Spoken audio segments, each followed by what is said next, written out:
Brought to you by the EveryDollar app. Start budgeting for free today.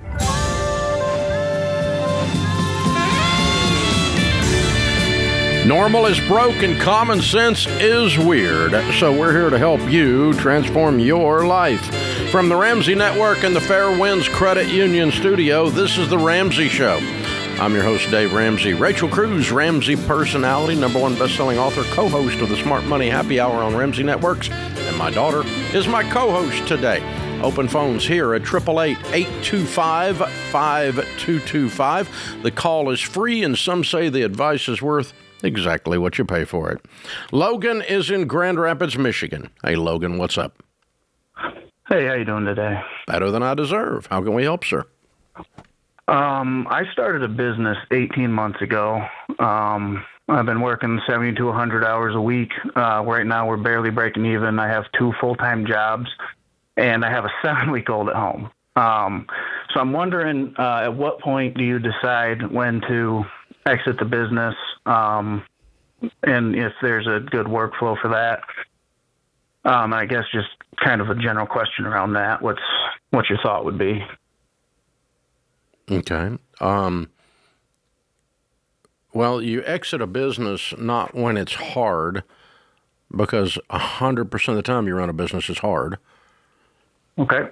You exit a business when you lose hope that in a reasonable period of time, this is going to be profitable. And all of my effort is going to be worth the trouble. We don't want to run a business for 10 years that's not profitable. That's called a hobby and a bad one, right? So, yeah. But you're a whole year in. When did you think you were going to be profitable? Well, I didn't. I predicted about 3 years before we started. I started being able to take any money out of the business, but I thought it would be self-sustaining about where we're at right now. And you thought it'd be breaking even? Yeah, I thought it'd be. Let me rephrase. I thought I could pay somebody to run it part time. Okay. By now, and I actually have somebody running it part time. It's a slow bleed. It's not killing me unless with the. So it loses money.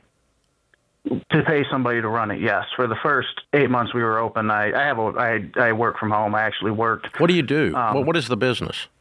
The business it's a gym, and then there's actually a second business, which is a supplement shop within that business. So there's 2 of them, technically. You opened a gym. Yep. As a side hustle. I guess. Yeah. Yes. Yeah. Okay. And are either one of those profitable, the gym itself or the supplements business inside of the gym? It's inside of the gym, yes. The gym is profitable. The gym is profitable, and then the supplements, that's where I run my payroll out of, and that has a slight loss every month. So they about break even with maybe $100, $200 a month loss. Okay. So you can handle $100 a month. What is your income on your regular job? Between the 2 of them, I take home about. No, you don't you don't take anything home from the gym. No, from the jobs, I you have 2 other jobs between the 2 jobs. You have 2 other jobs. 200. I'm sorry. Stop again. You have 2 jobs in addition to the gym? Yes. Okay. So what is your main career? I am a data analyst. Okay. And what do you make as a data analyst? I gross $200 with both jobs. And they're both data analyst jobs? Yeah. Yep. Okay. So is there one that is substantially more than the other, or 100 each? They're about 100 each. One has significantly better benefits. The other one's a contract position, which is renewed every 6 months. So it's not guaranteed, I guess. It's not guaranteed employment. Okay. And your wife is at home with the baby? Correct. Okay. So you're making $200,000 a year. You have a business that's losing $100 a month. Yes. I don't know. What's the problem? The problem is it's not. It's actually it's in a negative. I don't have the time right now. I don't have the time to put into the business because I have both jobs. Well, you had that when you started the business. Yeah, and we were doing well, and then I got the second job to add somebody to run it, and then this person is running it part-time, and it needs about 15 hours a week of my attention to, it needs some overview. The day-to-day is taken care of, but it needs a growth trajectory. Yeah, that didn't change, though. That's what you signed up for a year ago. Yep. Okay, so what you've added to your plate that is causing things to fall off of your plate is the contract job. It's not the gym. Yes, but I need the contract job because I need to get out of debt. I need to pay off at least $20,000 in debt. Yes. Oh, you have debt. I haven't had. Yes, the gym has about $80,000 in debt to start it up. Oh, Jesus! What a bad idea. Okay. Yeah, I learned that the hard way. Oh man, I'm catching on now. Okay, I was looking at the income streams. I didn't think about that. I'm sorry, my bad. Okay. The business. How old are you? 29. Okay. Can you cut the contract back to half the number of hours for $50,000? I can ask. It's an hourly rate, so possibly. Okay. To where you can breathe.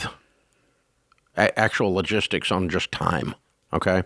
Because you have a full-time job plus a part-time job then, plus another part-time job at the gym, because we really just can't walk away from the $80,000 in debt 1 year in when it's doing exactly what was projected to do.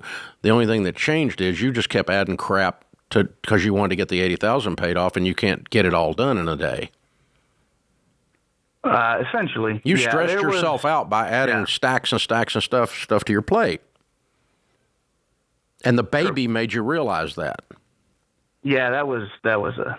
Yeah, that was the straw. That was the straw that broke the camel's back. And that's okay. That's a great straw. If you're going to have one, that's the one to have. But So, what I'm going to do is I'm going to sit down and look at this. And I'm going to talk to my wife and I'll say, all right, for 4 more months, 6 more months, 2 more months, 8 more months, I'm going to keep the exact schedule I'm keeping right now so I can keep 200 coming in, and I'm going to knock X out of that 80,000, and it's going to cost us because I am burning the candle at both ends and in the middle. But I can't do that forever. I can do it for this amount of time. And we're prayerfully going to, you're going to give me a lot of grace, and you're not going to expect super dad to be there every time the kid poops its diaper. I've got to get this thing out of the ditch. Okay? And I started this business when Rachel was a baby, and it was 80 hours a week.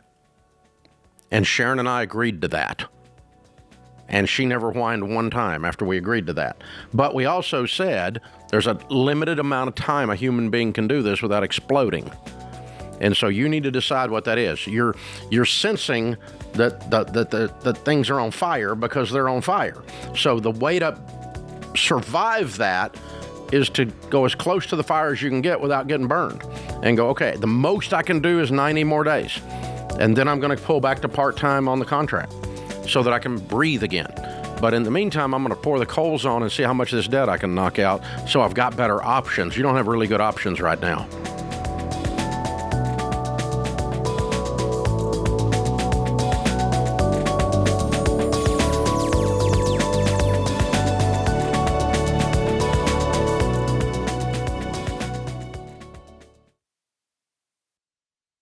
Hey, let's play a quick game of Would You Rather. Would you rather keep overpaying your phone company every month or save $600 a year with no contract and no price hikes ever? Easy answer. That's why I love Boost Mobile. With their low rates, you can unlock up to $600 in savings over the so-called big carriers. You can bring your phone, keep your number, and pay just $25 a month forever on the unlimited plan because you've got better things to do with your money. So go to boostmobile.com/Ramsey to make the switch today. Based on average annual payment of AT&T, Verizon, and T-Mobile customers compared to 12 months on the Boost Mobile Unlimited plan as of January 2026. See website for full details.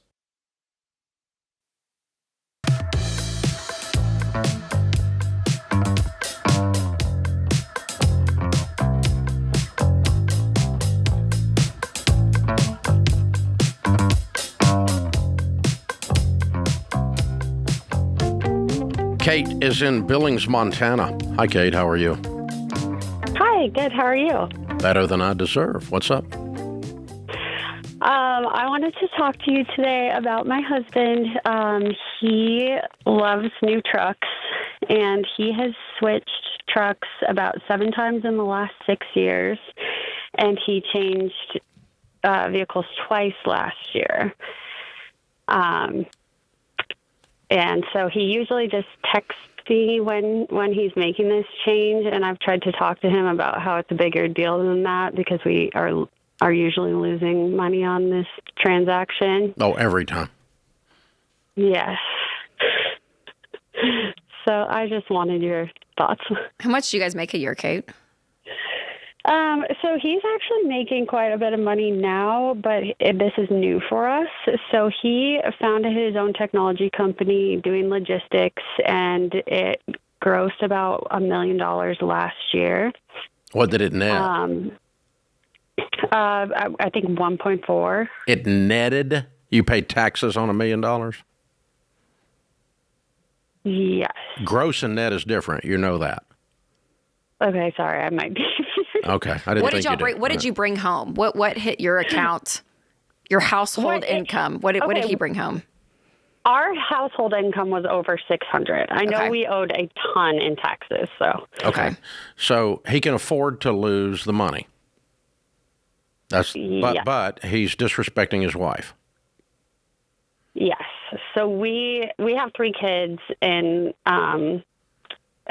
he's my second husband, and so this is just all. I think it's just all. We're still going through growing pains of how do we manage money together, and that's 7 years. You ought to be able to figure it out. You can grow a company that makes $1.2 million. You ought to be able to figure out how to manage money. Yeah. He just hasn't bothered. He's kind of running around, does whatever the flip he wants to do because he's making money, and he doesn't, and in the process is disrespecting you. That's how I feel. Yeah. No, that's what is observable. It's not just a feeling. Kate, what does he say when you text him, or what's his response when you guys talk about it and you're frustrated? What does he say? Just like it's.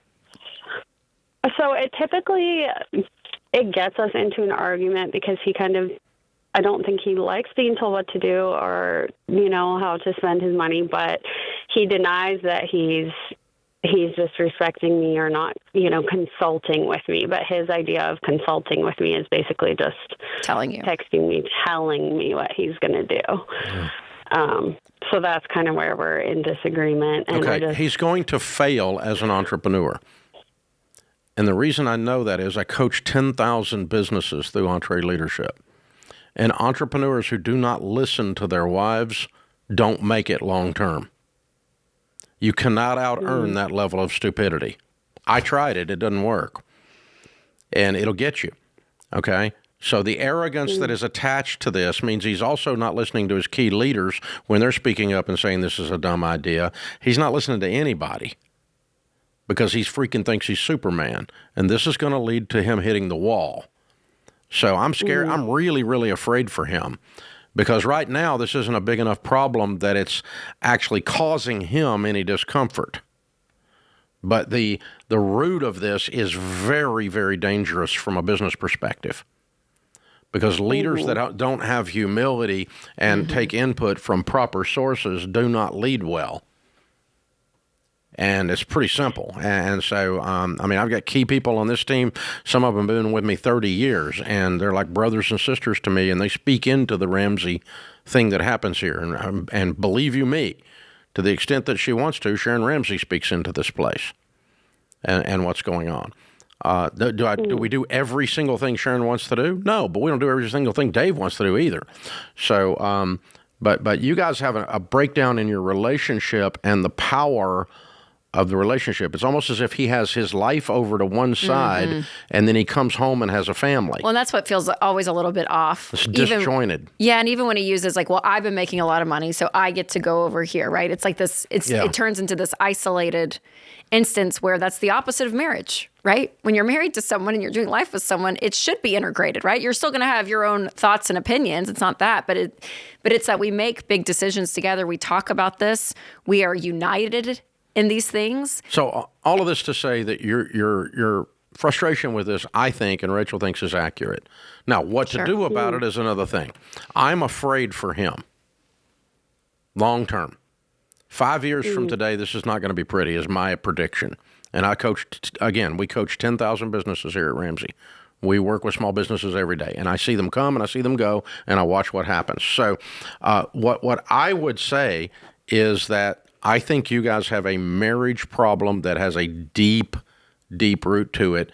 And I would say that I love you guys, and I want the two of you to get some healing in that. And so if you're my little sister, I'm going to say, hey, Kate, stir up some trouble, and let's get into the marriage counselor's office. Because he thinks this is okay, and you've let it go on, and you're going to get what you tolerate. And any level of belittling what you're feeling and thinking too, right? They use the term gaslighting all the time, but genuinely, you start to feel crazy, Kate, right? And until your voice and your opinion is heard and actually honored, that's going to start breaking down in other areas, not just buying a new truck every year. Yeah, it's already breaking down stuff down at the office that you don't even know is happening. Promise you. And it could even be worse than that. I hope it's not. But these are symptoms that don't lead of core problems that don't lead to good places. No, and it's a perfect example how money's a magnifying glass. It makes you more of what you are. That this was always a little bit of him, and then he goes and makes $1 million, and it just it starts to magnify. And that's the danger that money can do. And when you win financially really quickly, like you guys have over 1 to 2 years, it's almost like he doesn't even have the emotional capacity to handle it. He's just still that little boy in him that's just being magnified. And he's just going to go buy a new truck, And so I want a Tonka truck. Yeah, that's tough. I'm 4. I want a new Tonka truck, Mommy. Don't tell me I can't have it. Yeah. Well, that's the other thing too, is I'm like, Kate's a smart woman. And if you look at the numbers, to your point, they can afford that. Like if he wanted to go do that. So honestly, he can afford to do it. It's just the process is usually. That's what I'm saying, is like, it's not even that she would say, and I think no to it either, I think he can afford to do it, but I'm afraid he's scratching an itch that's not really there. So chasing the newness of something. I love cars. I'm a car guy, and I like cool cars and fun cars, and I buy cars, but I don't have an emotional need to flip a truck every year. I'm perfectly happy with the one I got, and so. There's something in that too. Yeah, I mean, you just got to get there. There's something going on. So you guys, you really need to sit down with someone that forces him to hear that it's not necessarily the transaction that's bothersome. It's the way the transaction's going down, and that you're not being heard and you're not being respected, and you're not. So you're not crazy. And I'm afraid that the stuff that's under this is going to come to roost in a way you all aren't going to like in the long term. I'm pretty sure it will. And unless you fix it. Yeah, and unless he comes aware and you come, all of it, and you guys start a new process of life, of the way you look at things and think about things and process things, all of it out of healing. So if you're out there and you're running a small business and your spouse has no idea what's going on at the business, it's a problem, y'all. That's what I'm telling you. You small business people, you can listen to me, okay? You bootstrap stuff, you fight, you scratch, you claw, you're in a battle every day. You got the battle axe out and the sword out and 3 guns out, and you're fighting and fighting and fighting and fighting and fighting, just to stay alive. And you finally start making some money. But in the middle of that, you become very, very lonely if you do not have people walking with you in leadership. And who can find a virtuous wife, for her worth is far above rubies? The heart of her husband safely trusts her, and he will have no lack of gain. You want no lack of gain? I want no lack of gain. I like that formula. Then trust a virtuous wife. In the multitude of counsel, there is safety. I bet you 10 rich friends get around him. None of them will tell him to buy a truck every stinking year. I promise you.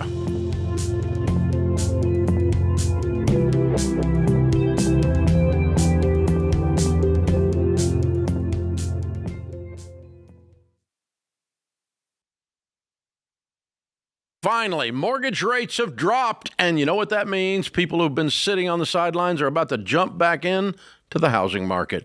So if you've been waiting to buy, this could be your window, but you've got to be prepared and do it the Ramsey way.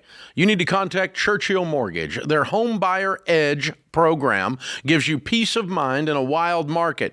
You can cap your rate for 90 days, so if rates go up, you're protected. If rates go down, Churchill will drop yours automatically. And get this, Churchill will even back your offer with a $10,000 seller guarantee. So if your loan falls through due to financing, the seller still gets paid. That's how confident Churchill is. Plus, when you shop as a Churchill certified home buyer, it's stronger than pre-approval. It makes you look like a cash buyer, which makes your offer rise to the top. So don't let this moment pass you by. Get ready now. Go to churchillmortgage.com to get started today. That's churchillmortgage.com. This is a paid advertisement. Homebuyer Edge and Seller Guarantee are available for qualifying borrowers and select loan types only, and not available in all states or locations. NMLS ID 1591. NMLSConsumerAccess.org. Equal Housing Lender.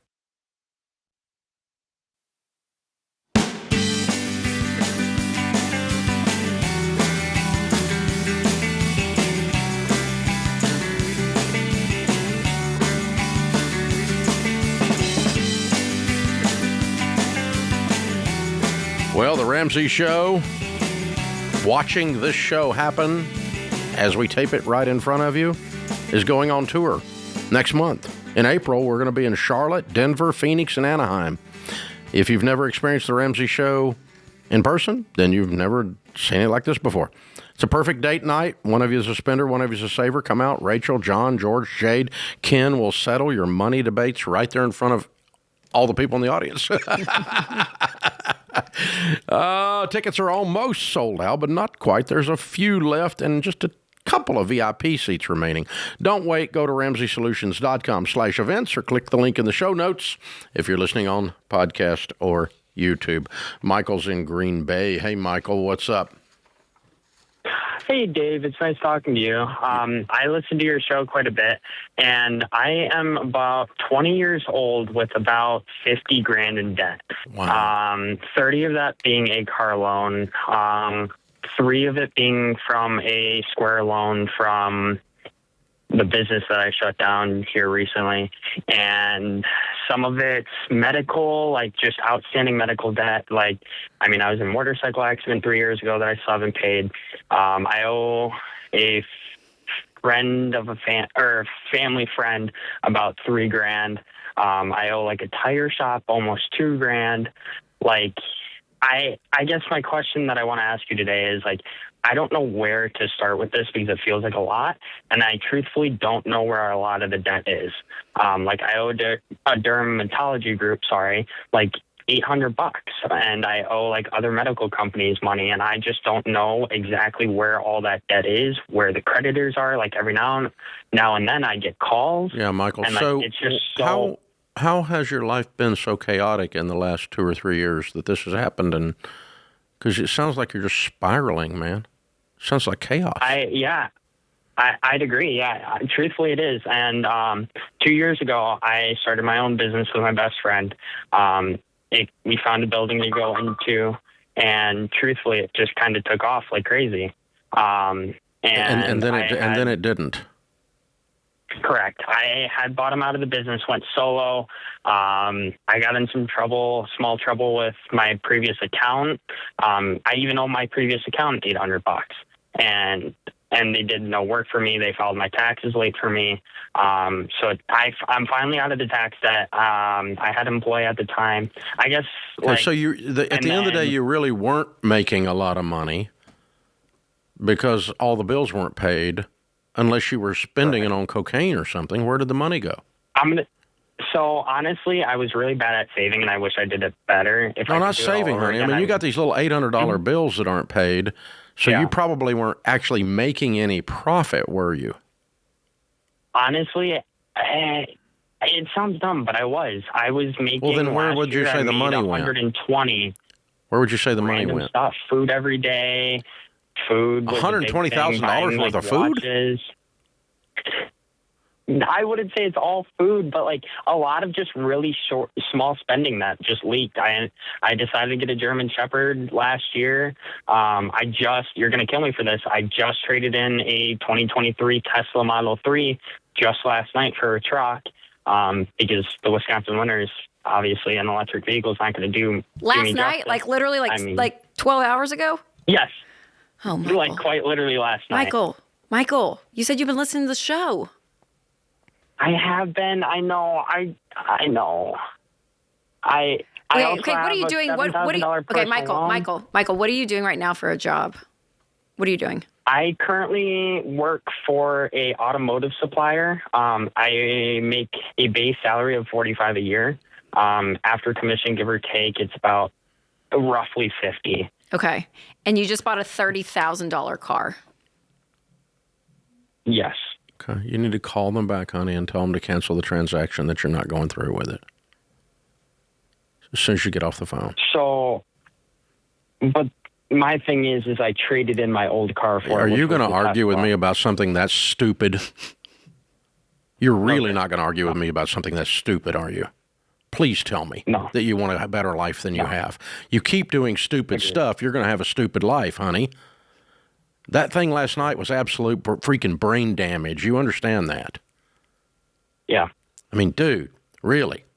I love you, but good God, that was dumb.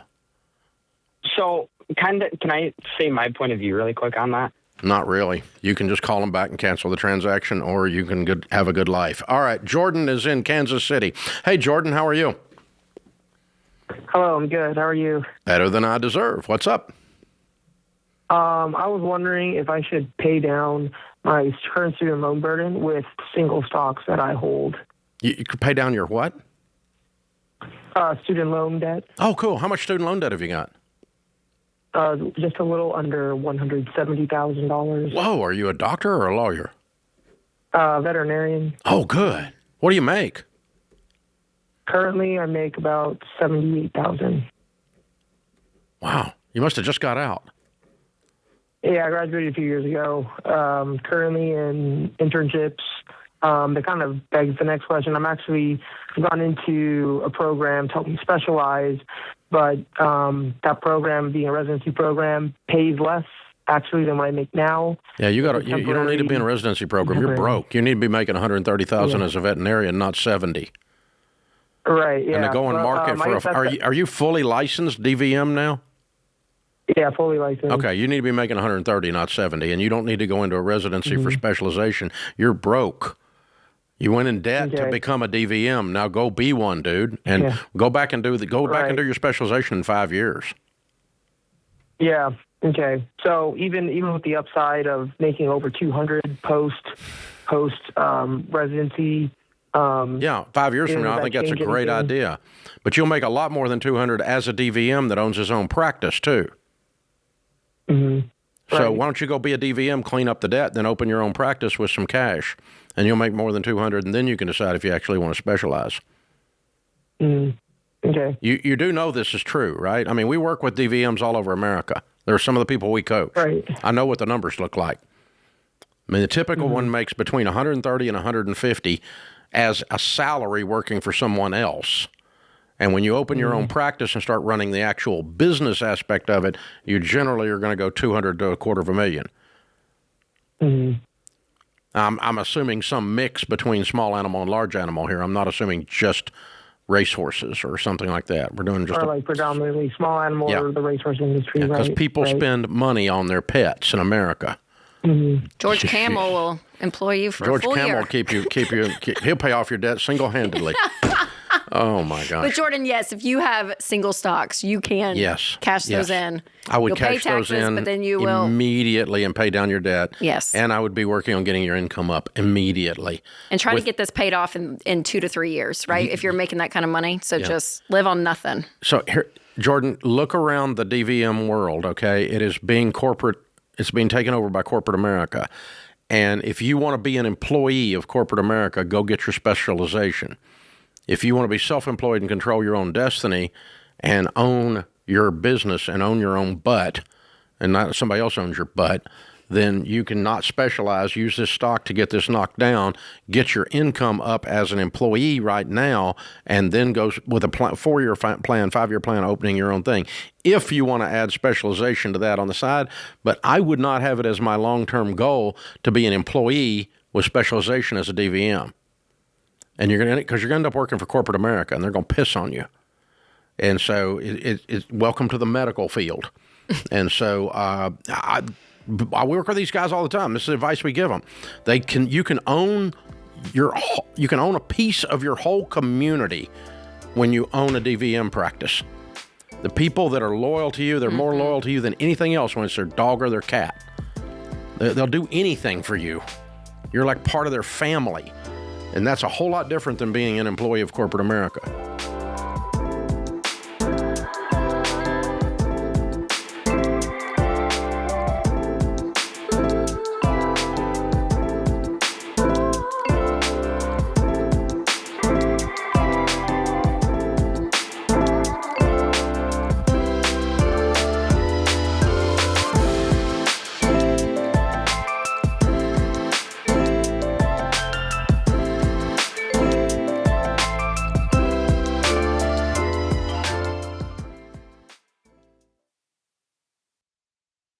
Hey guys, George here. Listen, 99 times out of 100, when people say, I don't know where my money goes, it's not a math problem, it's a behavior problem. They're not budgeting, then they're shocked when their bank account hits triple zeros. Well, here's the deal. Winning with money is about doing the boring stuff consistently. And that includes banking someplace that helps you stop guessing with your money. Like Fairwinds Credit Union. They're not going to fix your habits. That part's on you. But they do support people who are ready to take control of their money.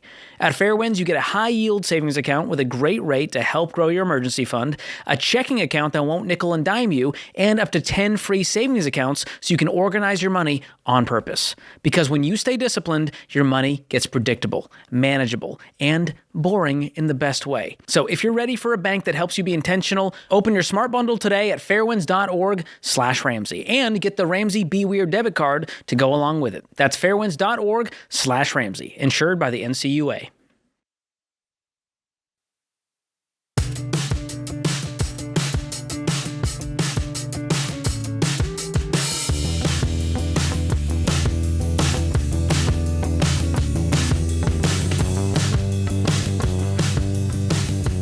Landon is with us in Memphis. Hi, Landon. How are you? Hey, Dave and Rachel. I appreciate y'all taking my call. Sure. What's up?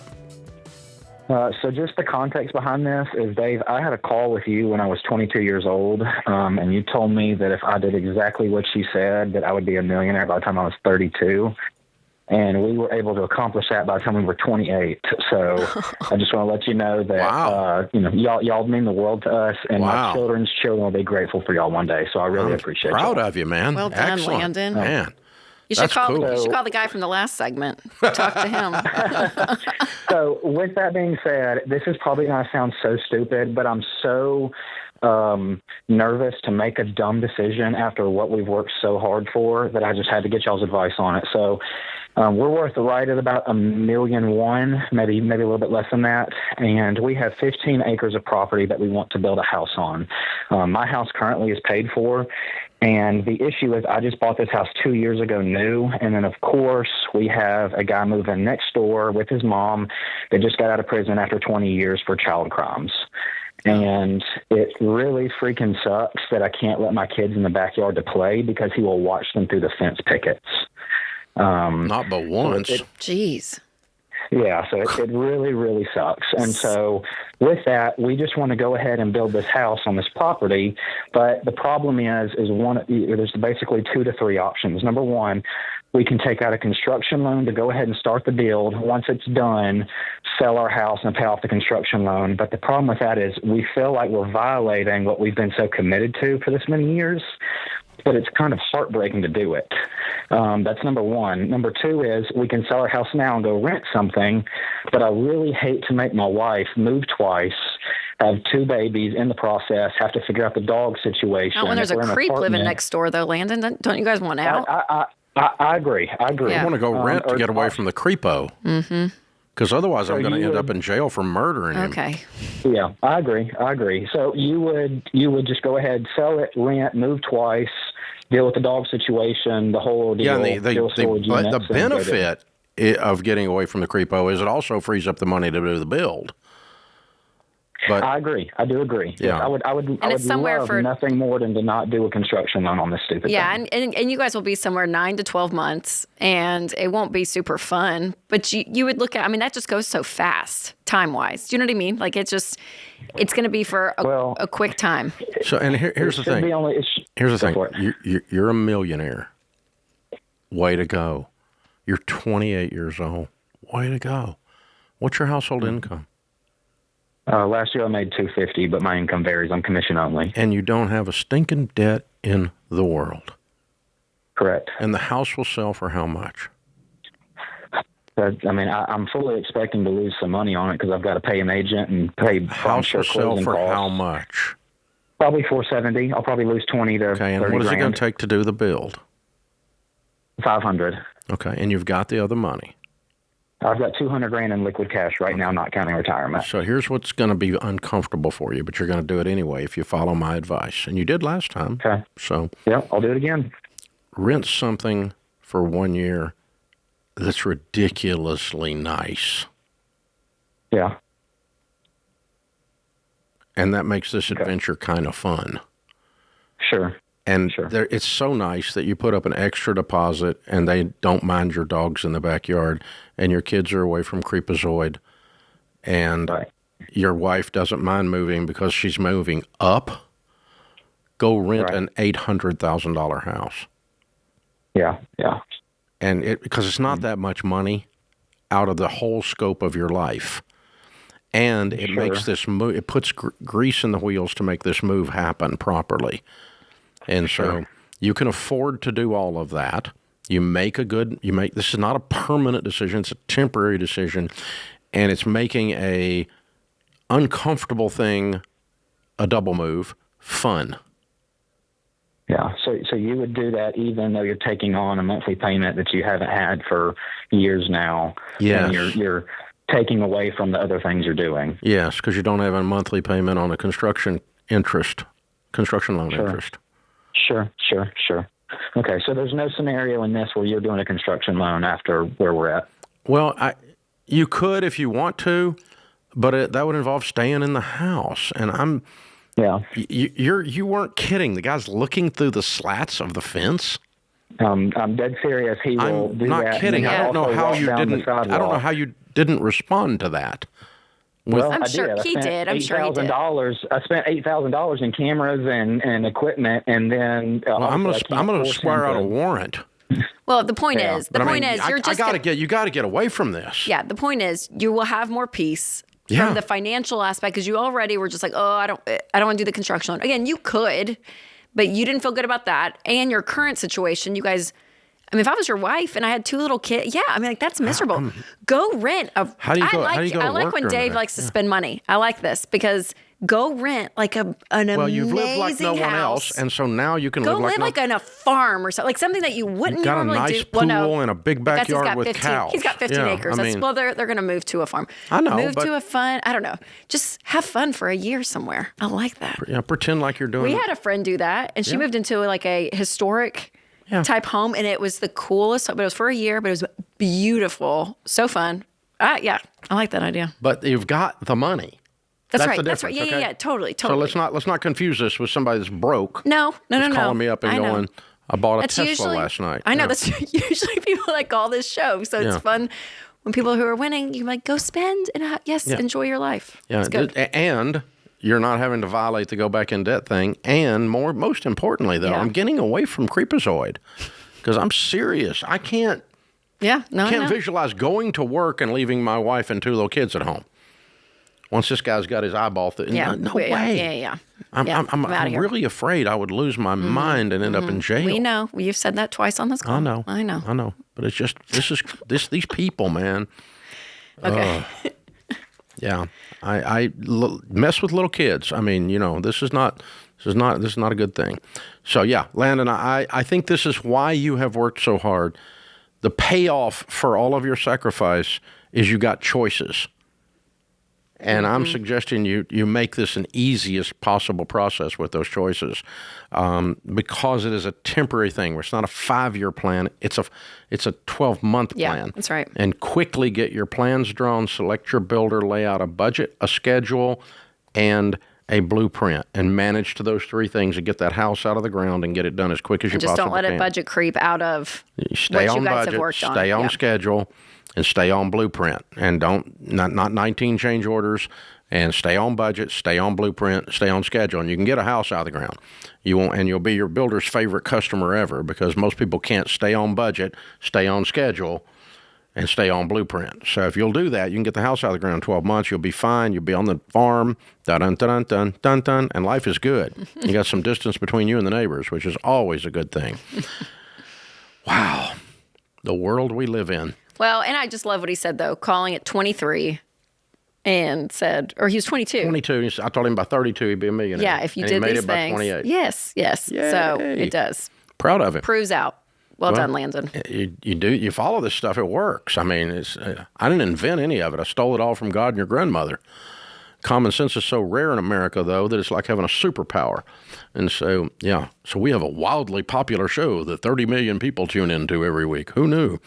But that's it. That's why, because this stuff works. And and you are the hero, Landon. You did this. I appreciate you, giving us credit. But you're the guy that did all the hard work for the last decade, or 6 years in your case. It didn't take you a whole decade. Wow, from 22 to 28, he becomes a millionaire. And I just love Gen Z. Gen Z has got so much potential. There's so many things they can do. There's so many things at their fingertips, and they're so smart on how they use them when they're smart. Mm-hmm. But there's no middle ground. The dumbest person on the planet is a dumb Gen Z. Okay. The smartest person on the planet is a smart Gen Z. Oh my God, they're wonderful, and they're simultaneously aggravating.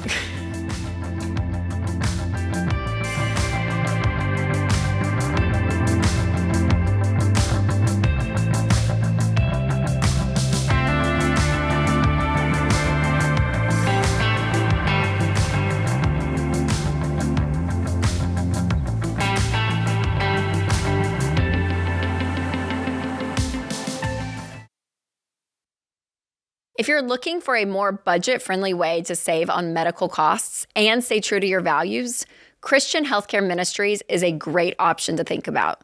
CHM is not health insurance. It's a health cost-sharing ministry, a biblical, community-based way for Christians to share each other's medical bills. That means no enrollment deadlines, and you can choose any doctor or hospital you want. That kind of freedom is big, especially if you're self-employed, between jobs, or you just need something that fits your budget better. CHM has been around for decades, faithfully serving the Christian community.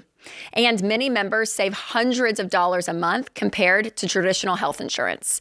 And that margin gives you breathing room when you're working the baby steps and trying to steward your money well. And right now, CHM is offering new members a 50% credit towards their first month of membership. Get started at chministries.org/budget and use promo code Ramsey.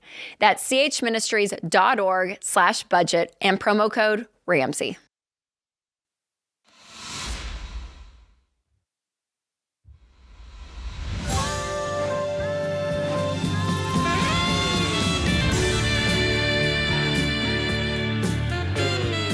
Welcome back to the Ramsey Show in the Fairwinds Credit Union studio. Rachel Cruze, Ramsey personality, #1 best-selling author, and my daughter is my co-host today. Another Rachel is on the line. This one's in Indianapolis. Hi, Rachel. How are you? I'm great. How are you guys? Better than I deserve. What's up? So it's awesome to speak with you. Thank you for taking my call. Sure. The reason why I'm calling is my husband and I are in baby step 2. We've made really good progress and paid off $78,942 worth of debt since October 2024. Good Thanks. for you. That's consisted of medical, car, and student loans. Good for you. My question is there ever a time in baby step 2 that it would be appropriate to cash flow like a life event or once in a lifetime experience? Ooh. What would that be? So it would be to go see several good childhood friends of mine in Las Vegas named Kevin, Nick, Howie, AJ, and Brian at the Sphere in August. The Backstreet Boys. Yes. Their childhood friends. Shoot. I'm so glad you called on this day, Rachel. If there's any hope. You know Rachel's been twice. I think so, yes. Yeah. And it's so good. Oh, my gosh. And here's the thing. I'm like watching the videos, and my husband yells from the other room, Dave says no. Oh. Jeez. I'm just going to see if Rachel's a hypocrite. That's all I'm going to see. Because if your husband calls and wants to buy a Mastercraft, I've got the same problem. Okay, a Mastercraft right? and Backstreet Boy tickets are very different price point wise. All right, let's just continue being curious. Rachel, how much debt do y'all have left? So I have it right here. We have just about $96,000, and I will admit that's student loans. I'm in healthcare, and my husband is a teacher. And your household income is what? I have an NDA with work, but we are able to put about $3,500 a month towards debt because I have a side hustle as adjunct faculty. Oh, nice. Okay. I'm sorry. Wait a minute. Say your household income. Oh, you can't say because you have an NDA. Is that what you mean? Yeah, I have a non-disclosure agreement. I work with the government, so. Oh. Okay. Well, nobody knows who you are, but okay. Anyway. Protect yourself. It's fine. Yeah. They probably actually do know who you are, but anyway. Oh man. So we're able to put like $3,500 a month towards debt, and we're at probably about 25 months away from having that all cleared. Yeah. I went to the Eagles at the Sphere, which would be my version of Backstreet Boys, because the chance of me seeing the Backstreet Boys is close to zero. But the Eagles at the Sphere was one of the best concert experiences of my life. So I can get there with you and Rachel on how difficult this is. We're kind of making fun of it a little bit, but it's also a very real possibility. It's a real cool experience, and it's worth every penny. If you had the pennies, you're broke. You're $90,000 in debt. Yes. So I'm going to mute my mic. I just can't. I can't. She can't tell you no. Just kidding. She's going to make me do it. I'm kidding. She can't do it. It would be inconsistent with what we teach. I know. That's the bottom line. As much as we understand and grasp, and we also know you're not going to go bankrupt if you do it, and you're probably going to be okay if you do it, but it's inconsistent with what we teach because that loss of focus and that loss of, I give myself permission to take a minute off instead of staying on this. The way you got the $78,000 paid off in that short period of time was focused intensity. Without any distractions, you put the blinders on and said nothing is as important as getting this debt clean. And that level of focus created behavior change in your household, created sacrifice in your household, and got you the progress. And that's how we've taught and been able to coach people to be successful all these years in this, to not get distracted with every shiny thing. And this one's particularly funny and fun because Rachel has actually done it twice. It heals your inner child, I'm telling you. It is like oh, God. the best. It is, Jesus is not up there. It's the Backstreet Boys. For all of us millennials, it takes you back to like 7th grade. So, yeah. Well, Rachel, so does the Eagles, but my inner child didn't need it. But my inner child died a long time ago. He's in there, Dave. He grew up. No, he's in there. He's in there. He's way down in there. But yeah. Anyway, so this is so fun, Rachel. I'm sorry. I have to tell you the truth. And the truth is everything we teach says don't do it. Absolutely. Well, no, I really do appreciate it. And we listen to like the podcast and stuff when I'm like on my way to teach on the weekend. So thank you. You're fun and you're a great sport. And you're working so hard. And you're doing a great job. Rachel? And here's the thing. If you live like no one else, I promise you, later there's going to be better things than this would have been. And I have on my prayer list that Brittany Spears heals up as a human and she goes on tour, and that NSYNC, that Justin Timberlake goes to NSYNC. Just for your generation. We will get millennial concerts in the future, Rachel. I really do believe it. I'm praying for it. Well, when they want money, they will, because all the ones from my generation are 85 years old, and they're all on stage jumping around still. So, because there's really good money in it right now. There is. Well, and they keep releasing more dates. Yeah, Don Henley just keeps going like the ever-ready bunny. So, but anyway. I don't know who he is. Yeah. Eagles? Yeah, yeah. It's understandable, the Eagles and the it Beach makes Boys for are a the fun same in thing mine. because you actually, you almost got Rachel on your side. But yeah, we also have to step aside from all the giggling and the fun about it and say, while it is an incredible experience, I would not suggest it to someone in your situation. If you do it, we'll still be friends. But I would not suggest it. That's a good point, Rachel. We would still be friends if you did it. There you go. That's a nice way of saying it. But just, won't be mad at you. Just like we say, that's not a sin. It's not a salvation issue. It's just not wise. This is not a biblical. It's not a biblical construct. Stay focused, Rachel. Stay focused. The power of focus is. It's hard to grasp in a culture that does not know how to focus. In a culture where people check their phones 2,500 times a day. And it's hard with, and this is a lot of people's journeys, but they paid off 78 and they made good progress. In two, year and a half. 90 to and then go. They still have 96 left. Like that's a long journey. So you guys, you're in the marathon. You got it, Rachel. And I kind of think in talking to her that she was pretty mature about she knows. the consideration. I think she knows. I know. Yeah, she was kind of having fun with it. It wasn't like a little spoiled brat. No. She's smart. Yeah, she knows what she's like doing. a grown woman and stuff. Yeah. Oh man, I just hate that you kind of lost the argument to the husband too when he yells from the other room. Dave says you can't do it. Well, Dave doesn't make the decisions at your house. He just gives you the guidance, and then you make the decisions at your house. But yeah. Oh, Rachel, so sorry, so sorry. Yeah, I was on when we started 1,000 years ago. I was on CBS Early Show every other Tuesday, and they got this couple for me to coach. Oh no! And on the show, they revealed to me, without telling me ahead of time, that they had just come back from vacation after I've been coaching them for 4 months to get out of debt. Oh, jeez. I made the woman cry on the air when I finished with her. She was crying. You're like, I can't believe. They went to break with this woman crying. I cannot believe you. I just completely ripped her to shreds. I believe you did. I believe that.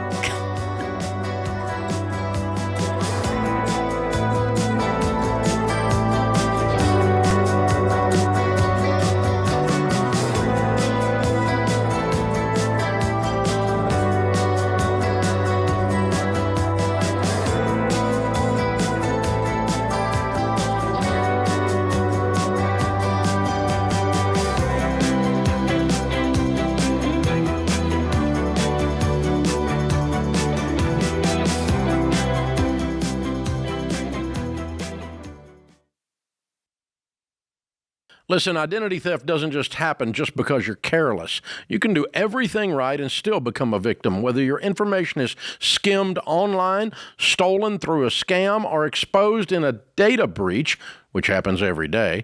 Then it becomes your problem, your time, your money, your paperwork galore. That's why I've told people for years to have identity theft protection, and the only plan I've ever recommended is from Xander Insurance. Xander monitors for signs of fraud, even home title fraud, and they send alerts when something looks off. Most important, if something happens, you're not stuck spending hours on hold, filing forms, and arguing with companies trying to fix it. Xander's dedicated restoration team steps in and does the hard work to help restore your identity. You can even protect your kids for free on their family plan. Go to Xander.com or call 800-356-4282 to protect yourself today. Identity theft is everywhere. Xander is how you fight back. Xander.com.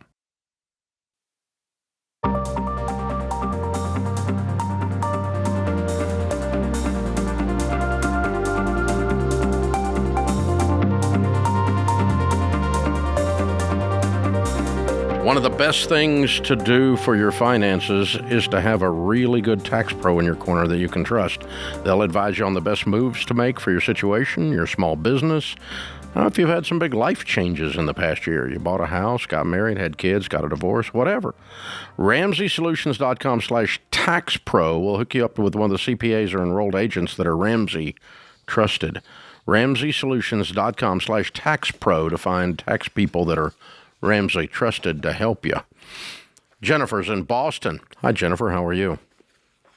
Hey, I'm good. This is so nerve-wracking. I don't know how you guys do this every day. We've gotten used to it. How can we help? Okay.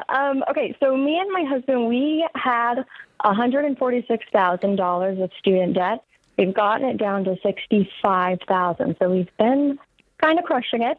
But we do have an inheritance from my father's estate. We kind of went down a rabbit hole and we found out that each kid is probably going to get around $70,000 to $90,000. The house sold a few years ago, but my uncle is the executor and he's just gone completely ghost. Nothing. In a year and a half. I'm sorry, wait a minute. What do you mean ghost? He's not returning calls, or you can't find him, or what? Nothing. No, texts, emails, calls. Did you go to his house? Zero.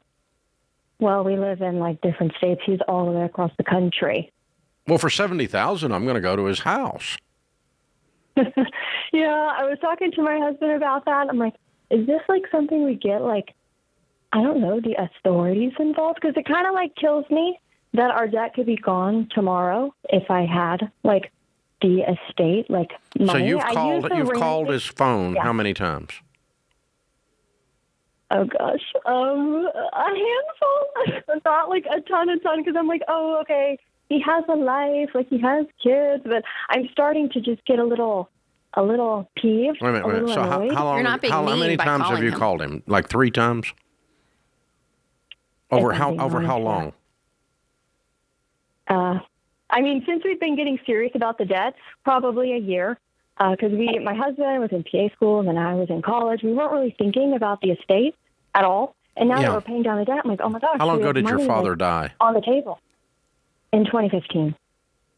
Okay, do you have a relationship of any kind with your uncle prior to this, good or bad? Just after my dad passed, that side of the family we kind of just dissipated. Yeah. So if you never spoke to him again, but you got your $70,000, your life wouldn't change much. Right. So jack him up. Yeah, call him a ton. Yeah, and go, hey, I want my stinking money. 2015? That's 11 years to settle an estate. Yeah. I'm getting ready to call the cops if I don't get a check. I'm calling the cops if you stole my money. You think he stole it?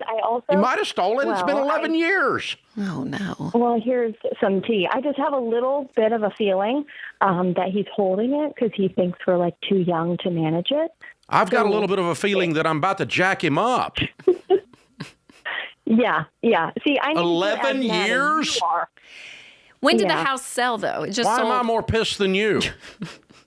I know. Yeah, and I think that's the problem. I think I need a little kick in the butt. So I'm just going to call and just sit When here. did the house? Yeah, when did the house sell, Jennifer? How long ago? A few years ago. Okay. I want to. This stuff should be wrapped up in 6 months.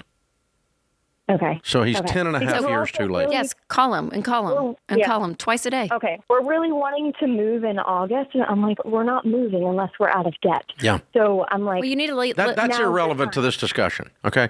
Whether you move or not depends on if you're out of debt, and that depends on if you get out of debt with your money or you get some of this money that's due you. You may never see this money, but you need closure on this ridiculous estate situation. It's ridiculous. I agree. How many siblings do you have? I have 3. Yeah. And what are they saying? Well, a little bit of strange at the moment, not going to lie.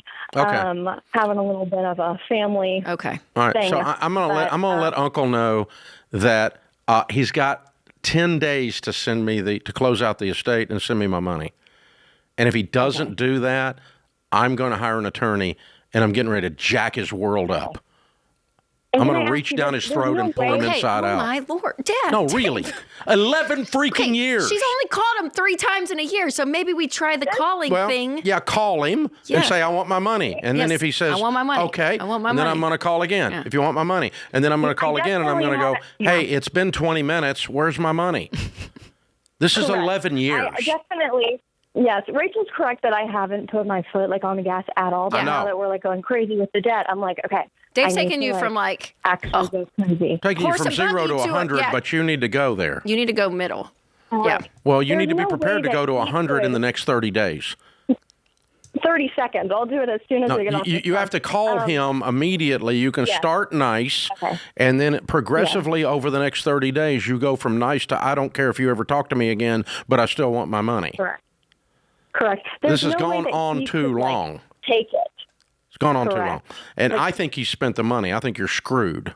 That's what you're going to find out. That's what I'm almost thinking. Isn't that That illegal? it's not even there. Yeah. It's Yeah, not legal at all. No, I said, isn't that illegal? Sure. Yeah. So what happens then?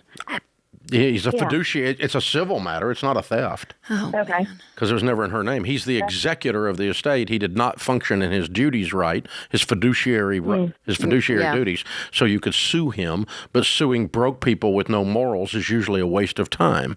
So you're probably screwed because you sat on this for so long. But I'm going to go ahead and get psychological, emotional closure on this, and then decide what I'm going to do with the guy that stole my money. Yeah. Now, am I just going to forgive and walk away and forget it because I didn't follow up? Or am I going to lean on it? Or has he got some assets and I'm going to tap him? I don't know. I mean, you got to decide what you're going to do then. But I think you're going to find there's no money. That's what I think. And you bear part of the responsibility for that by letting this go on this long, by not managing the situation well. It's unhealthy for an estate to be open 11 years. It's not normal. Okay, he didn't do his job as the executor of the estate. Mm-hmm. And if he's sitting on the money, I'll give you a 10% chance that's what it is. 90% he spent that money. And he's got some whacked out, weird family justification bullcrap in his mind for doing that. But he still stole your money. I'll bet you. We'll see. We'll see. You can call us back and tell us later. Good luck. Yeah. So, gang, when you are when you are the heir to an estate, you are not in charge of the estate. The executor executes. Thus, the word execute is in the word executor. Executes the actual terms of the will.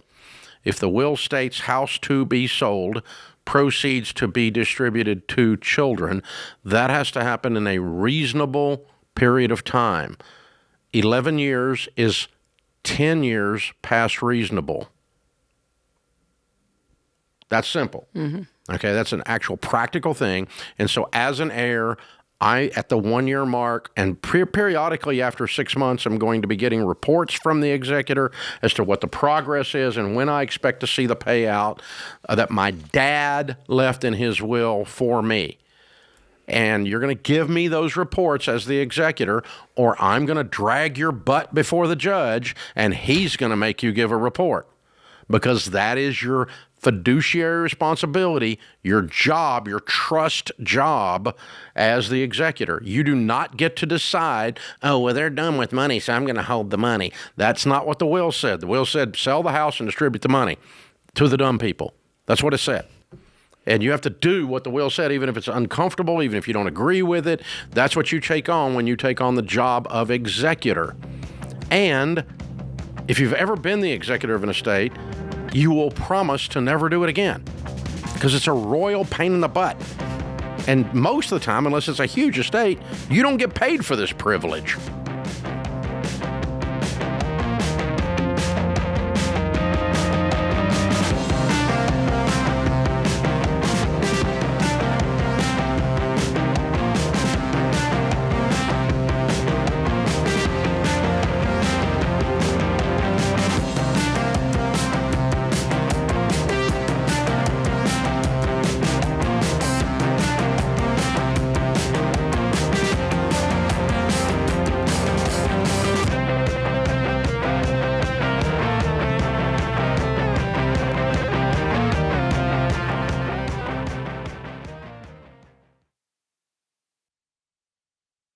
You've worked too hard to get control of your money just to let strangers control your data. Think about it. Just about every time you sign up for a newsletter, grab a coupon code, or start a free trial, your personal info, like your name, email address, phone number, and more, gets scooped up and sold by data brokers.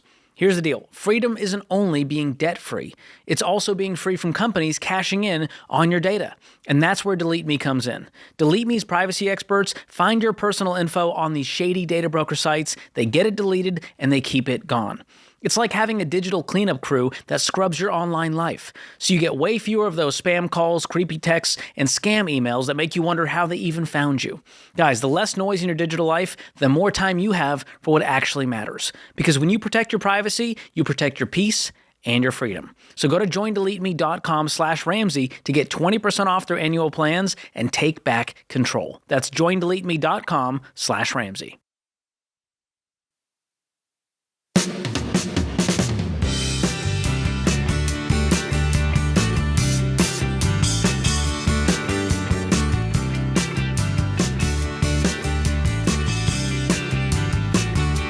In the lobby of Ramsey Solutions on the debt-free stage, Philip and Anita are with us. Hey, guys, how are you? Hi. Hey, Dave. Hey, Rachel. Welcome. Where do you guys live?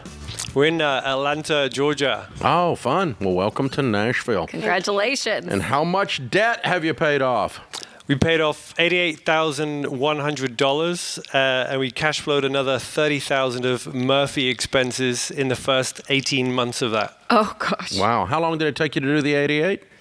2 years and 10 months. 2 years and 10 months. Way to go. And your range of income during that time? We started at $135,000. We finished at $145,000 with the highest year with side hustles at $191,000. Wow. Way to go, guys. What kind of debt was the $88,000? It was personal loans, credit cards. We had some IRS tax in there as well, and a HVAC system. So wow. very, very normal. Wow. Normal humans. Very cool. So what do y'all do for a living? I'm a general manager for big box retail, and then side hustle was DoorDash. Okay. Nice. And you work outside the home, Anita? Yeah, well, I'm a physical therapist, but when we moved to the USA, COVID started, so I stayed at home with my 3 children to help school them. That went on for a few years, and then we actually moved down to Atlanta in Georgia. And that was when I turned my hobbies, which is photography and dogs, into work, where I began my photography business and my dog boarding business. Very good. Yeah. Good for you. Good for you. So Australian? We're from the UK. The I was UK. going to say English. Okay, I'm sorry. Yes. English. I'm sorry. I can't catch the accents. I'm sorry. I just knew there was one. Okay. What part of the UK? Where were you? Devon. I'm from Devon, and... I'm from Devon, near enough. Yeah. Okay, close enough. Southwest. Close enough. Yeah. Close so enough. Down on the coast. Gotcha. Yeah. Wonderful. Cool. Very cool. Oh, my gosh. Well, congratulations, you guys. So how Yeah. did you run into this Ramsey stuff 2 years and 10 months ago? Well, I listened to the Total Money Makeover audiobook in 2015, but I, of course, knew better. So I didn't do anything about it, didn't tell Anita anything about it. And then fast forward to October in 22. I was doing some yard work, lifting some trees, and my body had another idea, so I had to have some surgery. I was out of action for 5 weeks, and it nearly broke us financially. So after a week of Netflix and getting bored, started listening to your book again.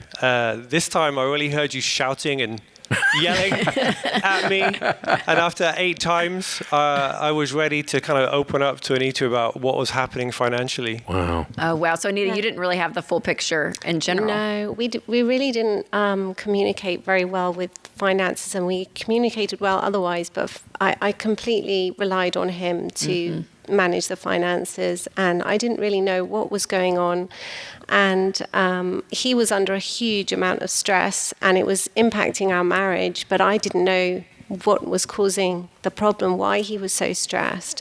But then he did open up to me once he started reading your books again and shared what his plans were. And I was surprised to find out how much debt we were in. I had no idea, but I took it all very level-headed, surprisingly. I didn't get upset, and I just got totally on board with helping him. In fact, it really did help us communicate, and it did. I feel like it saved our marriage, actually. So thank you. I mean, it has been an incredible journey, just the whole experience, and following your plan, communicating better as a family, and working together. So I'm really proud of him for getting on board, and you guys for helping us do that. Yeah. Wow. Well, way to go. I'm proud of you guys. Well done. Very well done. So you had this event that puts you flat on your back, and you're kind of forced to consume some things, and you say, okay, I'm going to do it this time. This time I heard it. This time I'm tired of living like this. I'm going to talk to Anita about it. We're going to work together. We're going to tear into this. What was the first big thing you did when you got in attack mode? I went out and started door dashing. Oh, you sold everything. Oh yeah, we sold everything. That was number one. Yeah, the kids really did think that they were next. Yeah, and then it was door dashing. About 6 months in, I actually lost my job, so I got laid off. Oh. Yeah, but it was okay. I phoned Anita from the car park after the meeting. I literally went out door dashing, and I was actually we were earning $1,500 a week door dashing. So Wow. that's what we did for a couple of months until I got the next position that I'm in now. Wow. Never stopped. Just kept rolling. Yeah. Yeah, we just went straight out. We was doing 80 hours a week. Yeah. Anita was doing 80 hours a week. Yeah, so then I started with my photography business, doing family photography, which actually didn't make most of the money. The money came from dog boarding. We do have dogs and we love animals, so that just seemed to come naturally to me. Oh, I think you can make more being a daycare for dogs than for kids. Right. Well, these dogs stayed with us. They slept in our home. They were family-friendly dogs from local people. Yeah. And yeah, it really did take off huge. And I think, the people that let their dogs stay with us really saw how much we love dogs. The kids loved it. At times we had, in the teens, like 13 more dogs. Oh my goodness. Christmas time was hysterical. Yeah. Yeah. And the kids joined in as well. The eldest actually lost his room. So the boys had to cozy up, and we got a tenant for a couple of years as well. So we really went all in. Wow, Yeah, we went for it. Oh my gosh. So now that you're free, was all that worth it? Oh my goodness, yes. I mean, if you're thinking about getting on board with the Ramsey, I would highly recommend it. I mean, it's changed our life completely, and you won't imagine what you're capable of, how hard you can push yourself, knowing that the harder you push, the faster you can achieve your goals. Amen. That's it right there. I feel like our children have just learned so much from this experience. That's what I was going to ask, is some people are cautious when they have kids in the home to sacrifice lifestyle to get out of debt and do this, because they're like, oh, I don't want my kids to feel like that, that our life is changing for the worse. They see it as the worst, but what you just framed up is actually, it's the best thing for them to see. It's taught them resilience and to not, to be grateful for everything that they have. It's just been, to see them grow as little humans has just been a blessing, to see how strong they've become because of this. And, to go into the shops, they don't want everything they see. They know that, we have to compromise, that, they've done a great job. Yeah, and our eldest, he's 14. He's been inspired by it as well. So he's watched FPU. He's done that with us as a course, and he's now got his own business that he started last year, and he's doing really well with that, doing what you were doing, Dave, which is lawns and jet washing driveways. So he's really jumping on board. Yeah. Good for him. Wow, good. Well, you got a front row seat to watching mom and dad change their lives. You guys are heroes. So you've changed your whole family tree with your actions as well as with the arithmetic. So absolutely amazing. I'm so proud of you. Thank you. Very well done. Incredible, what a y'all. great, what a great, inspiring couple. amazing. Very, very cool. All right, let's bring the kiddos up and introduce them, their names and ages. Come on up, guys. What are their names and ages? So this is Bethany. Bethany's 8 years old. Mm-hmm. So beautiful. Isaac. Mm-hmm. Isaac is 10 years old. Mm-hmm. And Ewan is 14 years old. All right, very cool. All right, it's Philip and Anita. Ewan, so say it again. Ewan. Yeah, Ewan, Isaac, and Bethany from Atlanta, Georgia. $88,000 paid off in 2 years and 10 months, making $135 to $145 and selling everything in sight. Count it down. Let's hear a debt-free scream. 3, 2, 1. We're debt free. Yeah!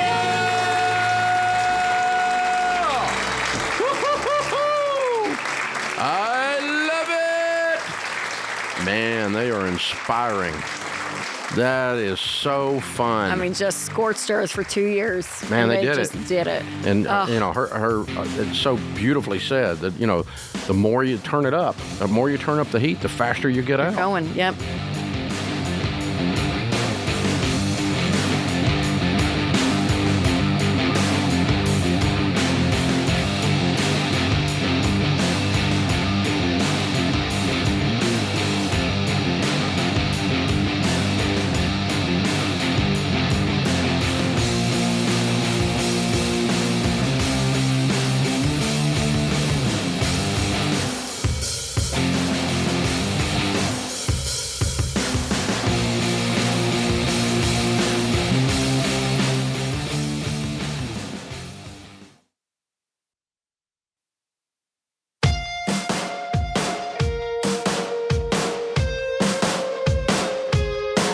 Ramsey Show question of the day is brought to you by Why Refi. Defaulted private student loans don't fix themselves, but you can fix them.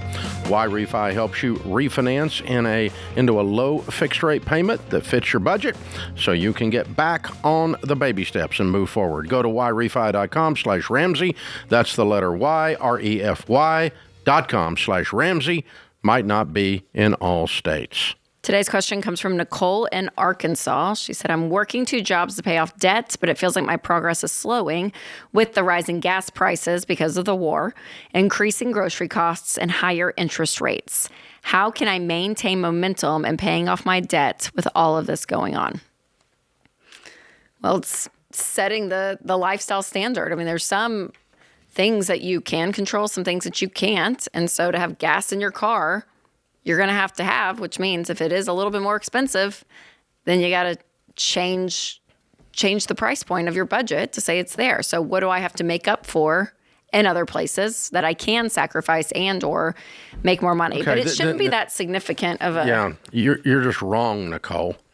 You're worrying about stuff that is not in existence. You've been watching the news. Okay?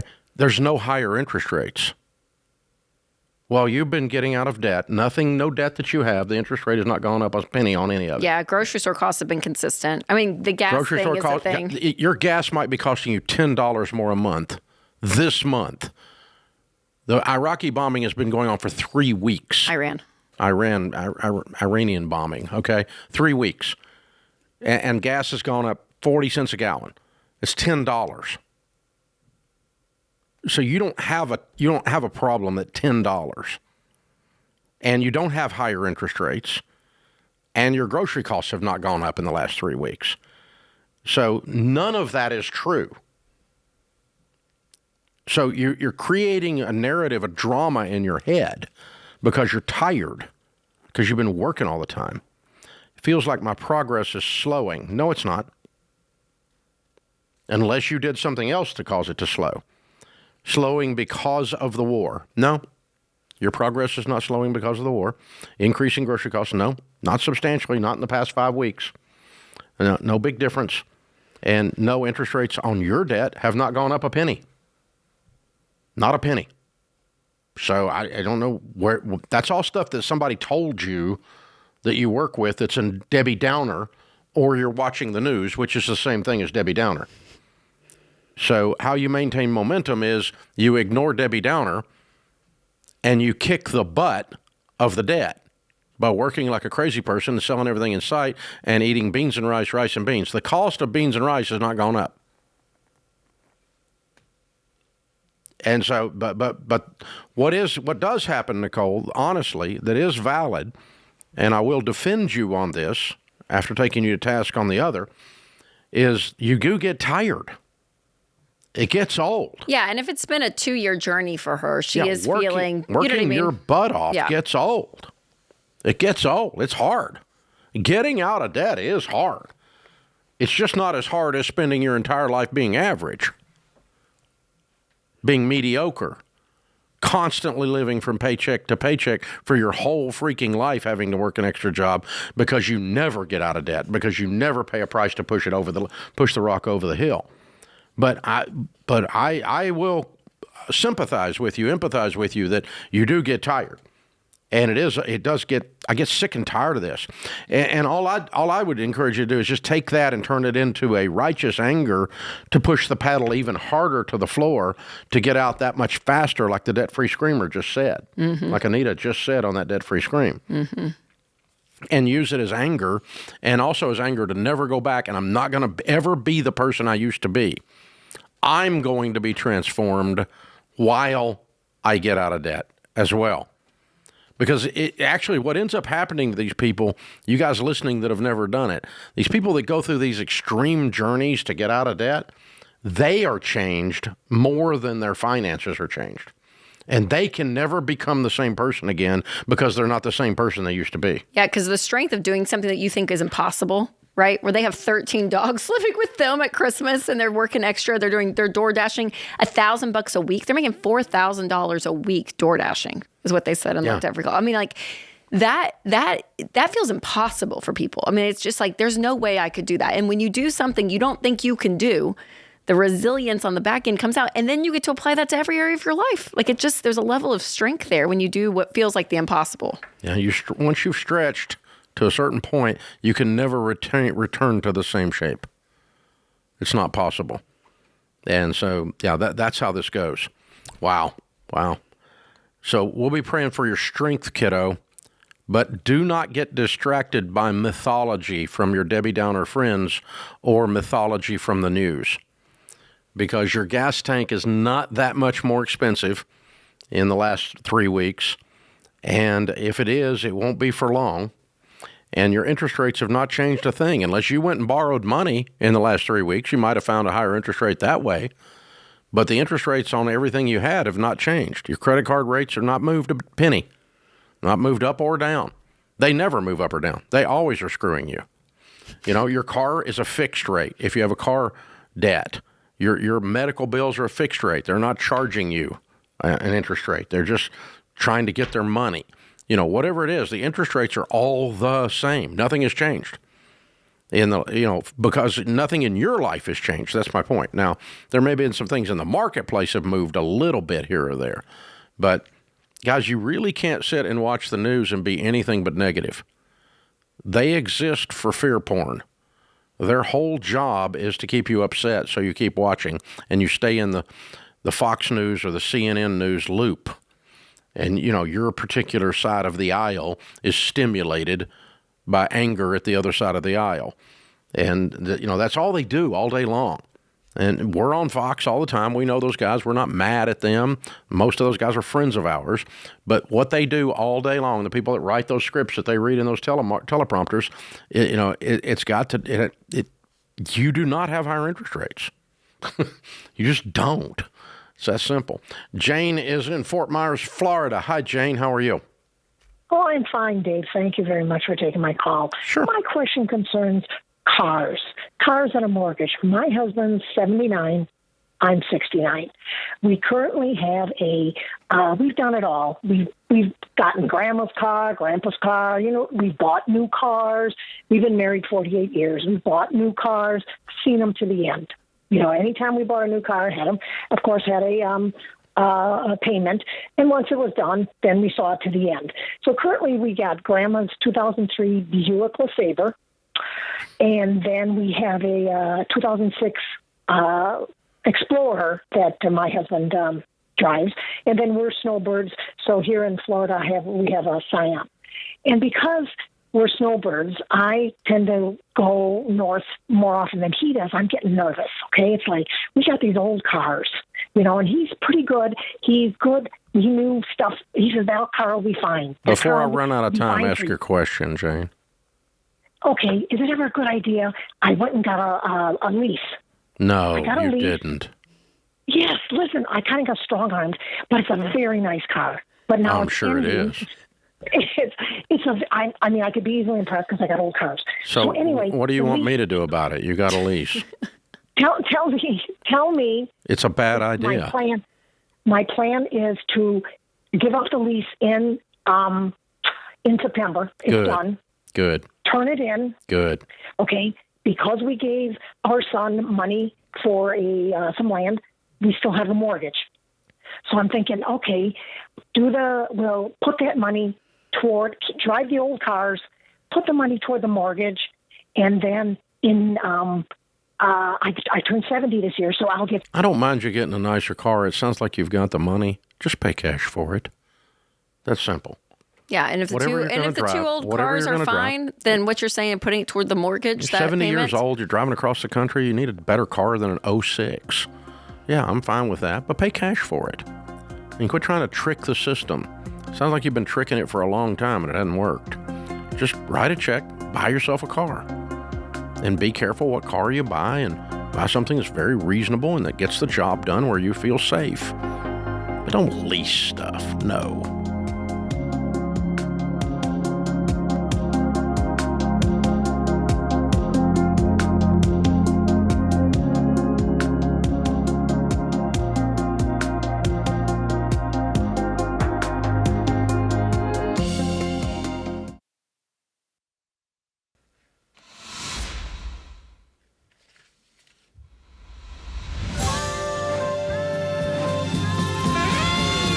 Welcome back to the Ramsey Show in the Fairwinds Credit Union studio. Rachel Cruze, Ramsey personality, #1 best-selling author. My daughter is my co-host today. Open phones at 888-825-5225. James is in Indianapolis. Hi, James. How are you?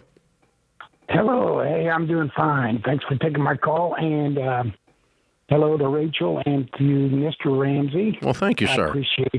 I appreciate all the information you've given throughout the years. Thank you, and sir. I've got a little problem, and I just need you to let me know the direction you would take with this. You got it. I've got two sons.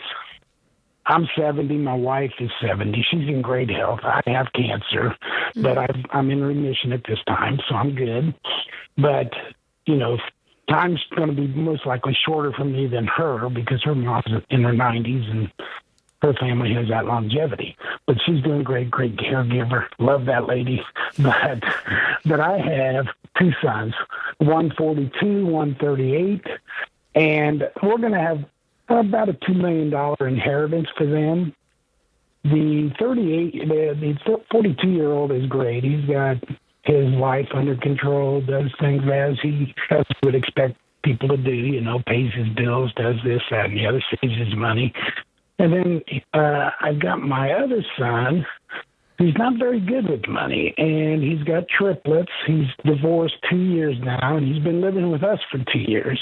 And that was to get him back on his feet, plus they were two when he got divorced, and a single dad, he gets the kids half time, so he's not in a position, how do you take care of two girls if you're a single dad and you're working? And he is working, and that's the plus side of it. However, he's went through the equity on the home they sold, which was about $60,000.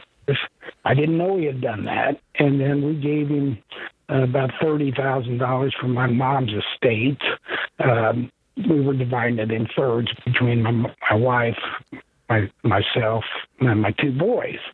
And he went through that. And I'm sure it's a gambling issue. I can't verify that because he's never said, but there's no physical evidence of spending $150,000, on, because he spent all his wages as well during that time, and he has about $4,000 in the bank after living with us for 2 years.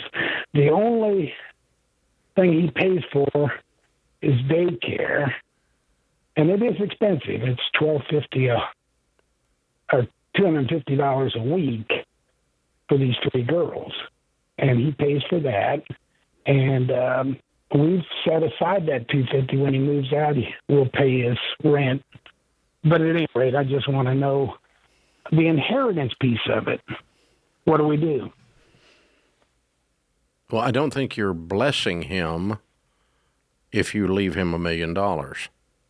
No, and I don't want to leave it all at once either. Well, I mean, you're going to when you die. That's going to be, he's not been blessed by anything else. Yeah. And so money magnifies the good parts of our life and the bad parts of our life. And so far, money that he's gotten has magnified the bad parts. Absolutely has. Yeah. So why is he still living with you? Because we only have $4,000 in the bank, and he's got these triplets, and he gets them half time, and he can't put a roof over his head at this point. Why? What's he make? He makes $22 an hour, which next summer, or this coming summer, he may get to 25. Yeah. And then he has a chance of getting to 35, but that's going to be 2 or 3 years down the road. Now, we've given him the get out when you're no longer than January of next year. Hey, why does it say on my screen that he's under house arrest? What does that mean? That was a DUI, and he has a bracelet on his ankle, so he goes to work, comes back here. I don't have to worry about him spending money because... But we still don't know where all his money's going. Do what? He's spending money somewhere. Well, he was spending it on online gambling, of course. Yeah. But and then, all right. So, what would I do? You asked me early in the conversation. What would I do if I woke up in your shoes? My son's about the same age. Okay.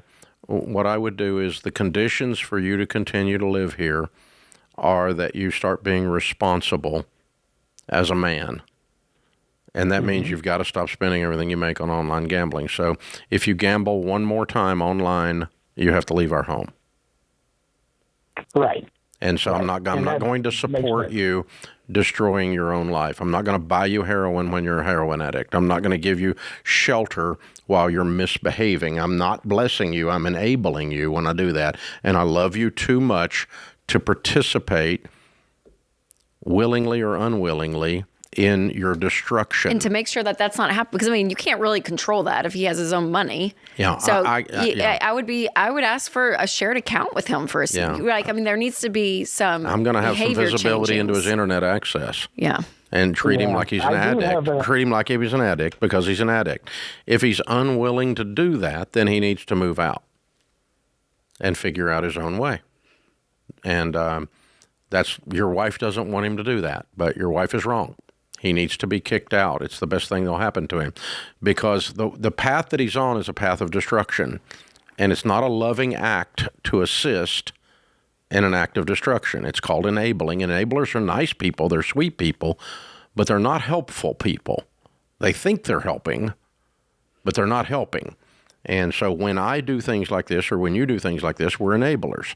And so I would stop that. Then the second part of it is, as far as the estate goes, I would leave his portion into a trust that he has no access to until he proves to the trustee that he's cleaned up his life and he's become responsible. Because I'm not leaving $1 million to a gambling addict. DraftKings is going to get it all.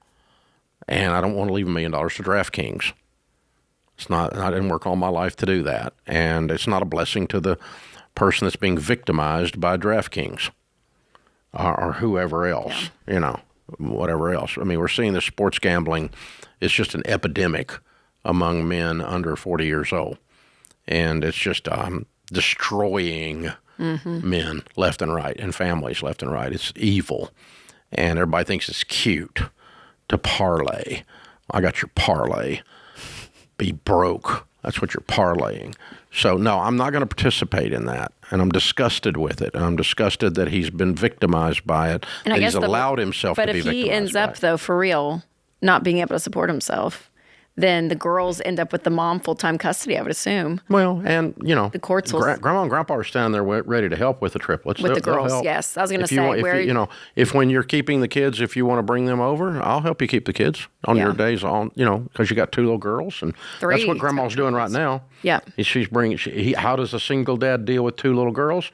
Grandma's helping. That's what's happening. So just keep doing that. I'll help you and help you with the kids, but you can't live here. I'm not going to support you, and I'm not going to give you money, and I'm not going to give you money until you prove yourself to where the money's going to be a blessing to you. It's not a punishment. It's I don't want to cause your ruin. You're on a path towards ruining your life, and I don't want to add fuel to that fire.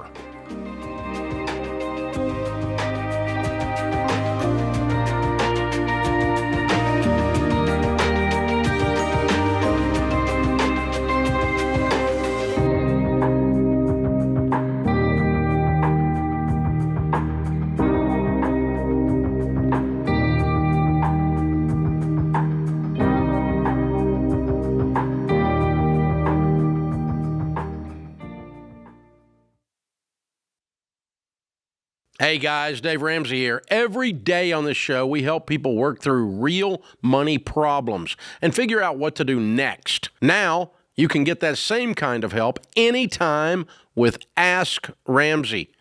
Ask your money question and get answers built on Ramsey principles we use on the show. Whether you're making a decision or just want something explained, Ask Ramsey is here to help. It's fast, simple, and free to use. Go to RamseySolutions.com and try Ask Ramsey today. That's RamseySolutions.com.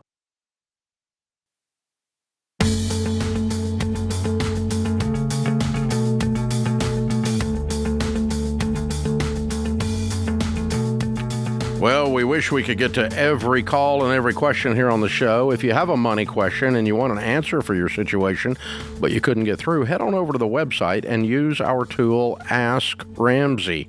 Ask Ramsey is a free AI tool that's built and trained on proven principles. Like we dumped years and years and years of calls from this show into it, all the books I've written into it, all the Financial Peace University lessons are into it, all the books Rachel wrote are into it, and based on that, it'll give you an answer. So AI, when it has a good data set, can give you really good, correct answers.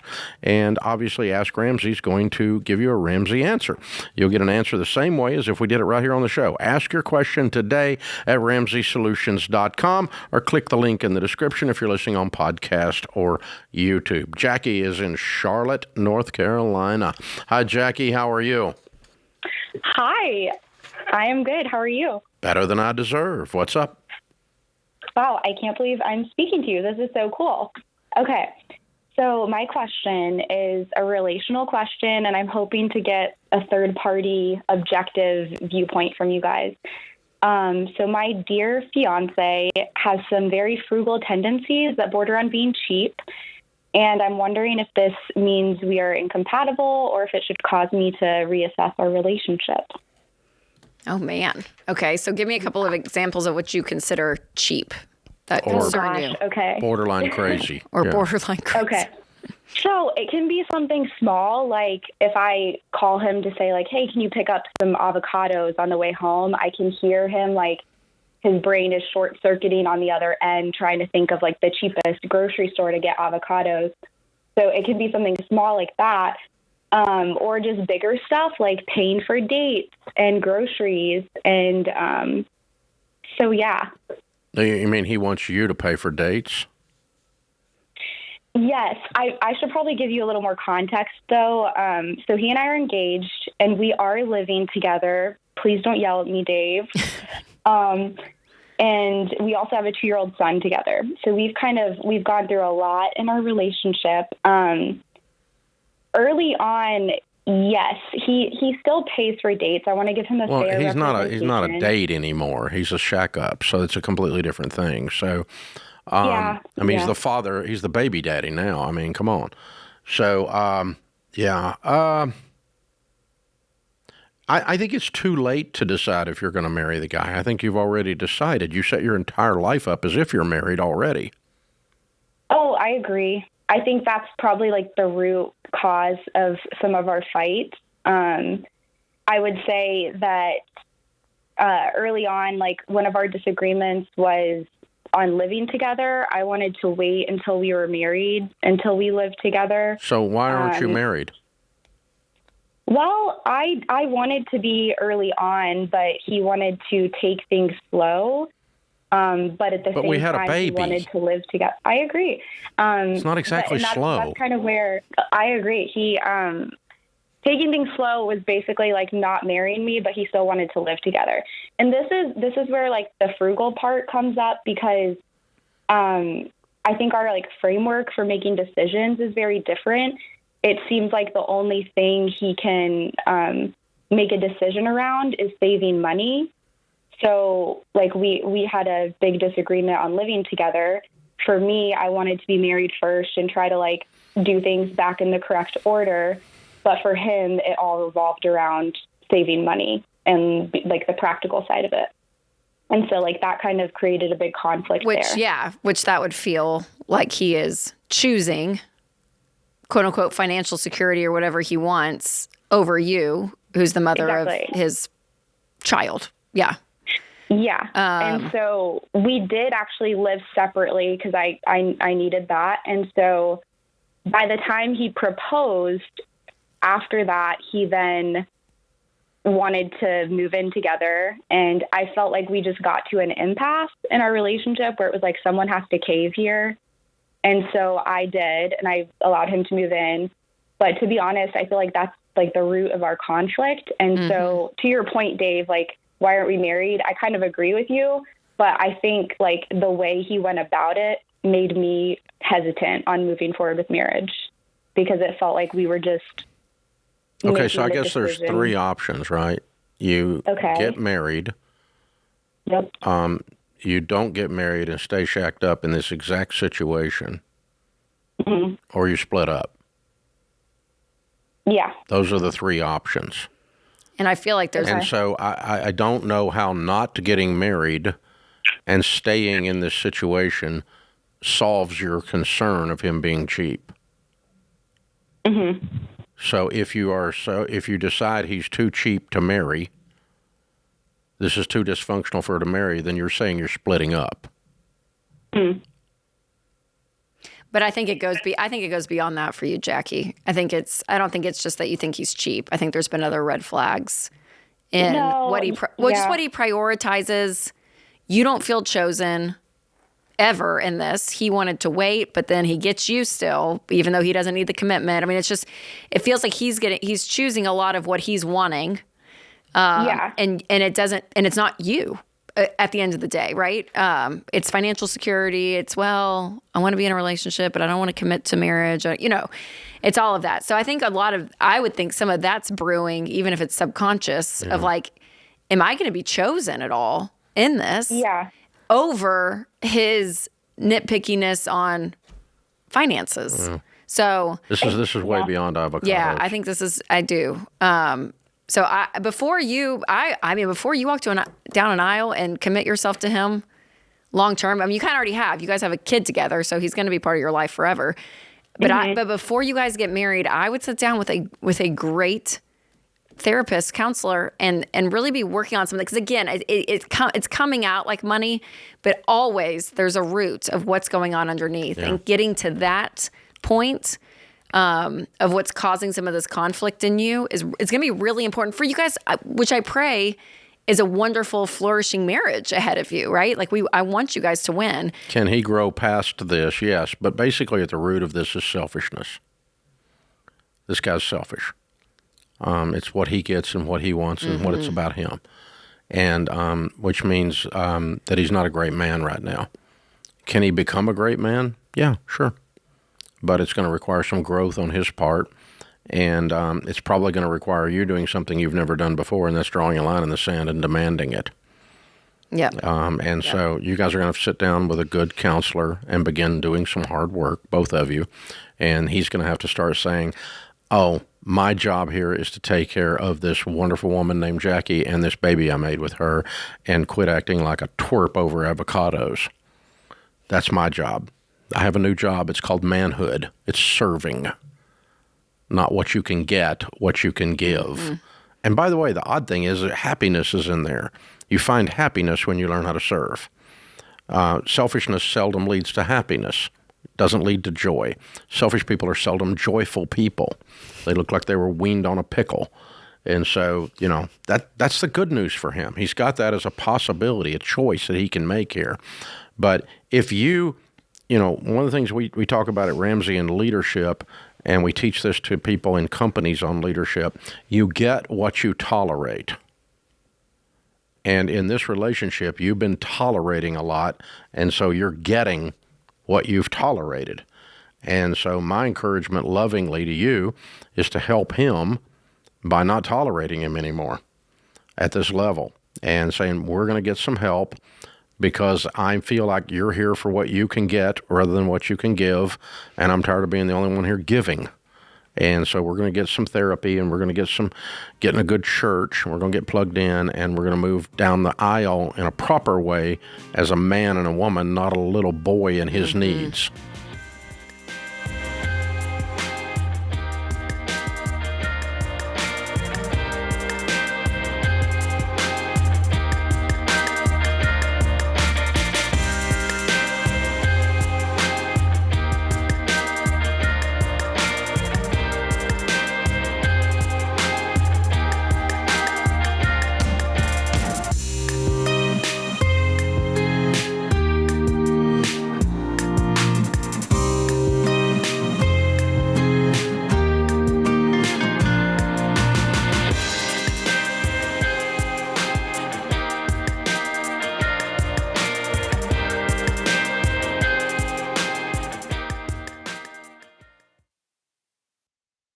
When I talk to people on the Ramsey Show, 90% of the problems I hear come down to one thing: not having a plan. They're not living on a budget. They have no idea where their money's going. Money is just happening to them instead of them happening to their money. And guys, that is so normal, but it doesn't have to be normal for you. And that's why I want you to go download our EveryDollar Budget app. EveryDollar not only helps you tell your money where to go with a budget, it also builds a plan to free up extra money so you can pay debt off faster and start building wealth. And the best part, your plan is completely personalized to your life. It's the same advice that you would get if you called the show. And it's right in your pocket. So don't keep living normal. Go download the EveryDollar app, answer a few questions, and get your plan today.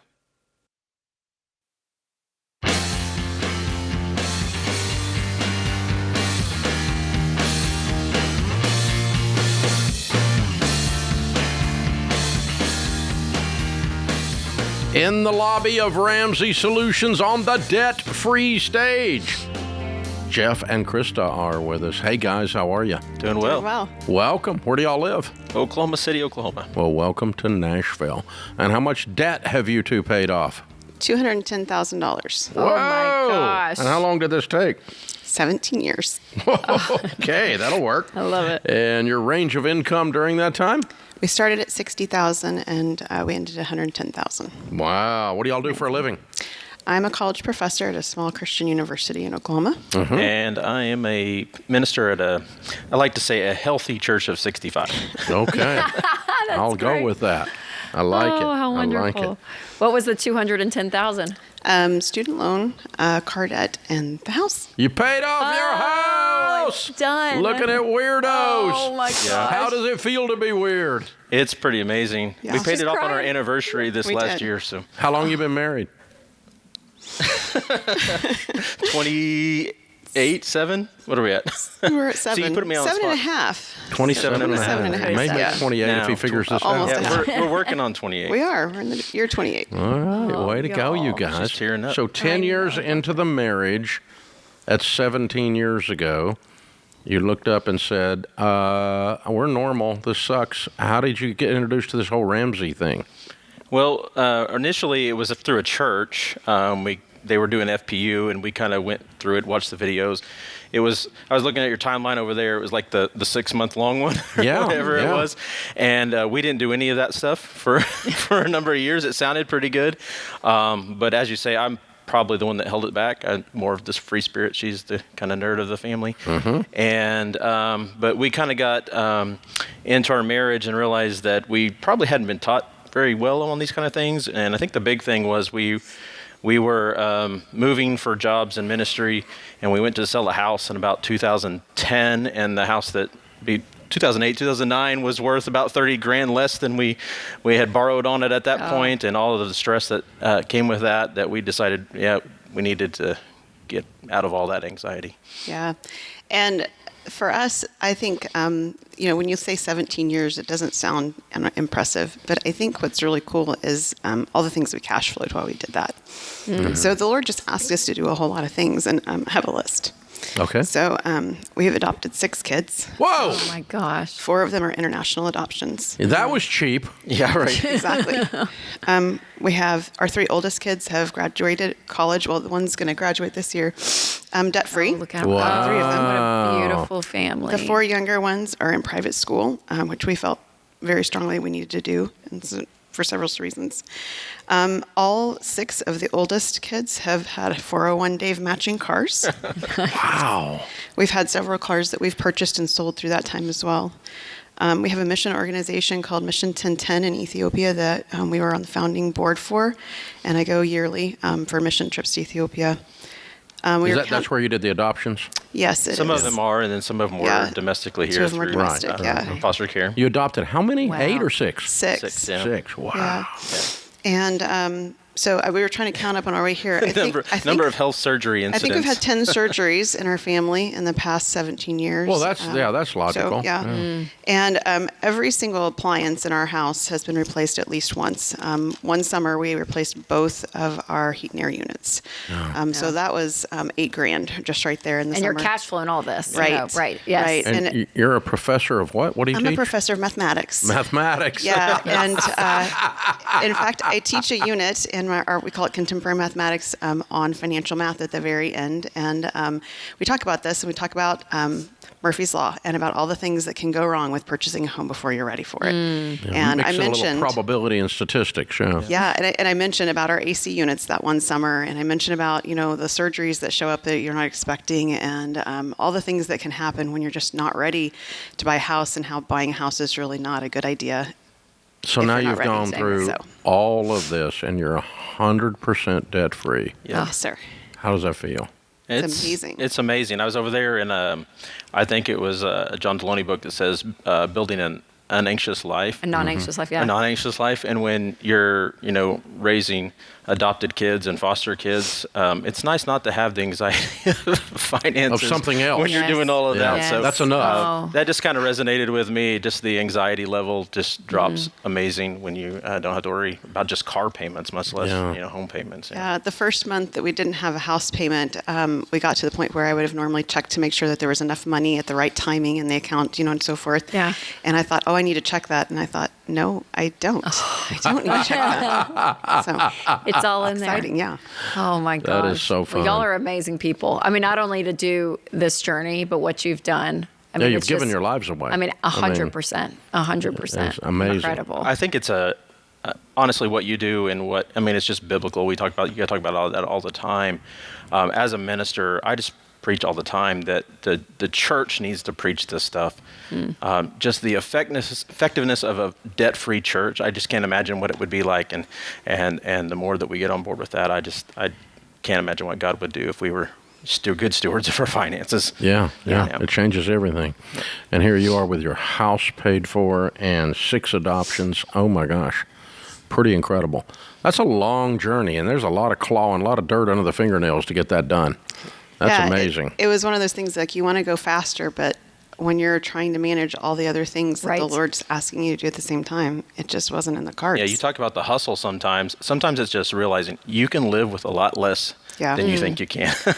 So along the way, Jeff actually had been working in corporate America as well in IT, and he took a significant pay cut to become a pastor. And I remember our oldest son saying after that had happened that he didn't feel like there was a pay cut.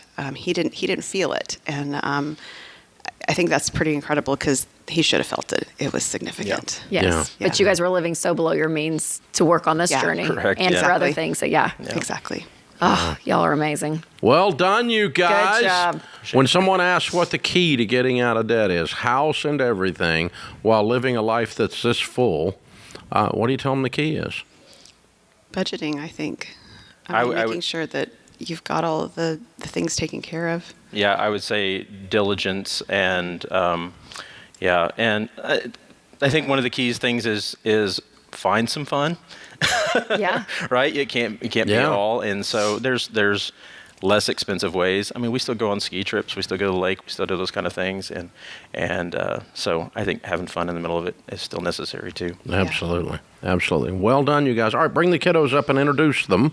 Some of them are here anyway. Yeah. So this is Jewel, and she's 12. Buze's 18. Camberly is 17. Eli is 18, and Abigail is 21. All right. So very great. cool. Oh, you'll have a bunch leaving the house soon. The ages, Getting close, Yes. Oh. That's a different praise. No, just No. Beautiful family. The payroll's going down. Well, congratulations. We're proud of you guys. You're heroes. What you've chosen to do with your lives and give your lives away, and in the process, still managed to set yourself free. Yes. Very, very well done. A lot of diligence. Very heroic. A lot of pushing. All right, Jeff and Krista and the gang. Oklahoma City, Oklahoma, $210,000 paid off, house and everything. 17 years. Get this, making 60 to a high of 110. Count it down. Let's hear a debt-free scream. 3, 2, 1. We're debt-free! Yeah! That's how it's done. Well, we sometimes hear from people negatively that the Ramsey stuff does not work. God's ways of handling money does not work for large families. And then occasionally we get a super large family standing on the debt-free stage with tears running down their face saying it does work. We're free, house and everything, baby. Perseverance. I love it. Incredible.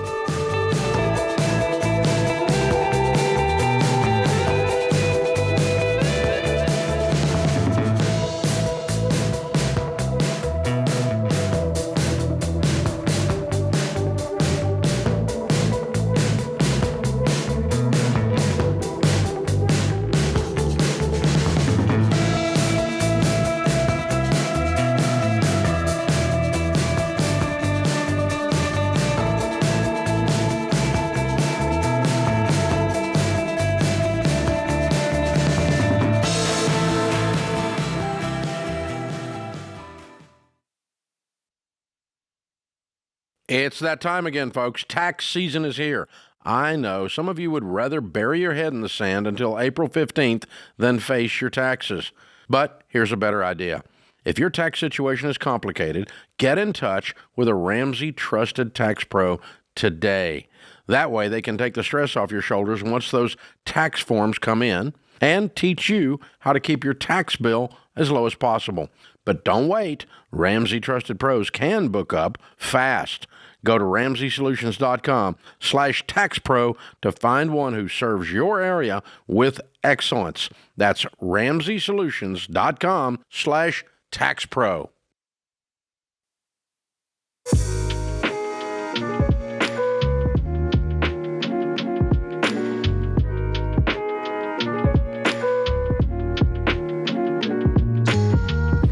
Our scripture of the day, Proverbs 11:14, where there is no guidance, a people fall.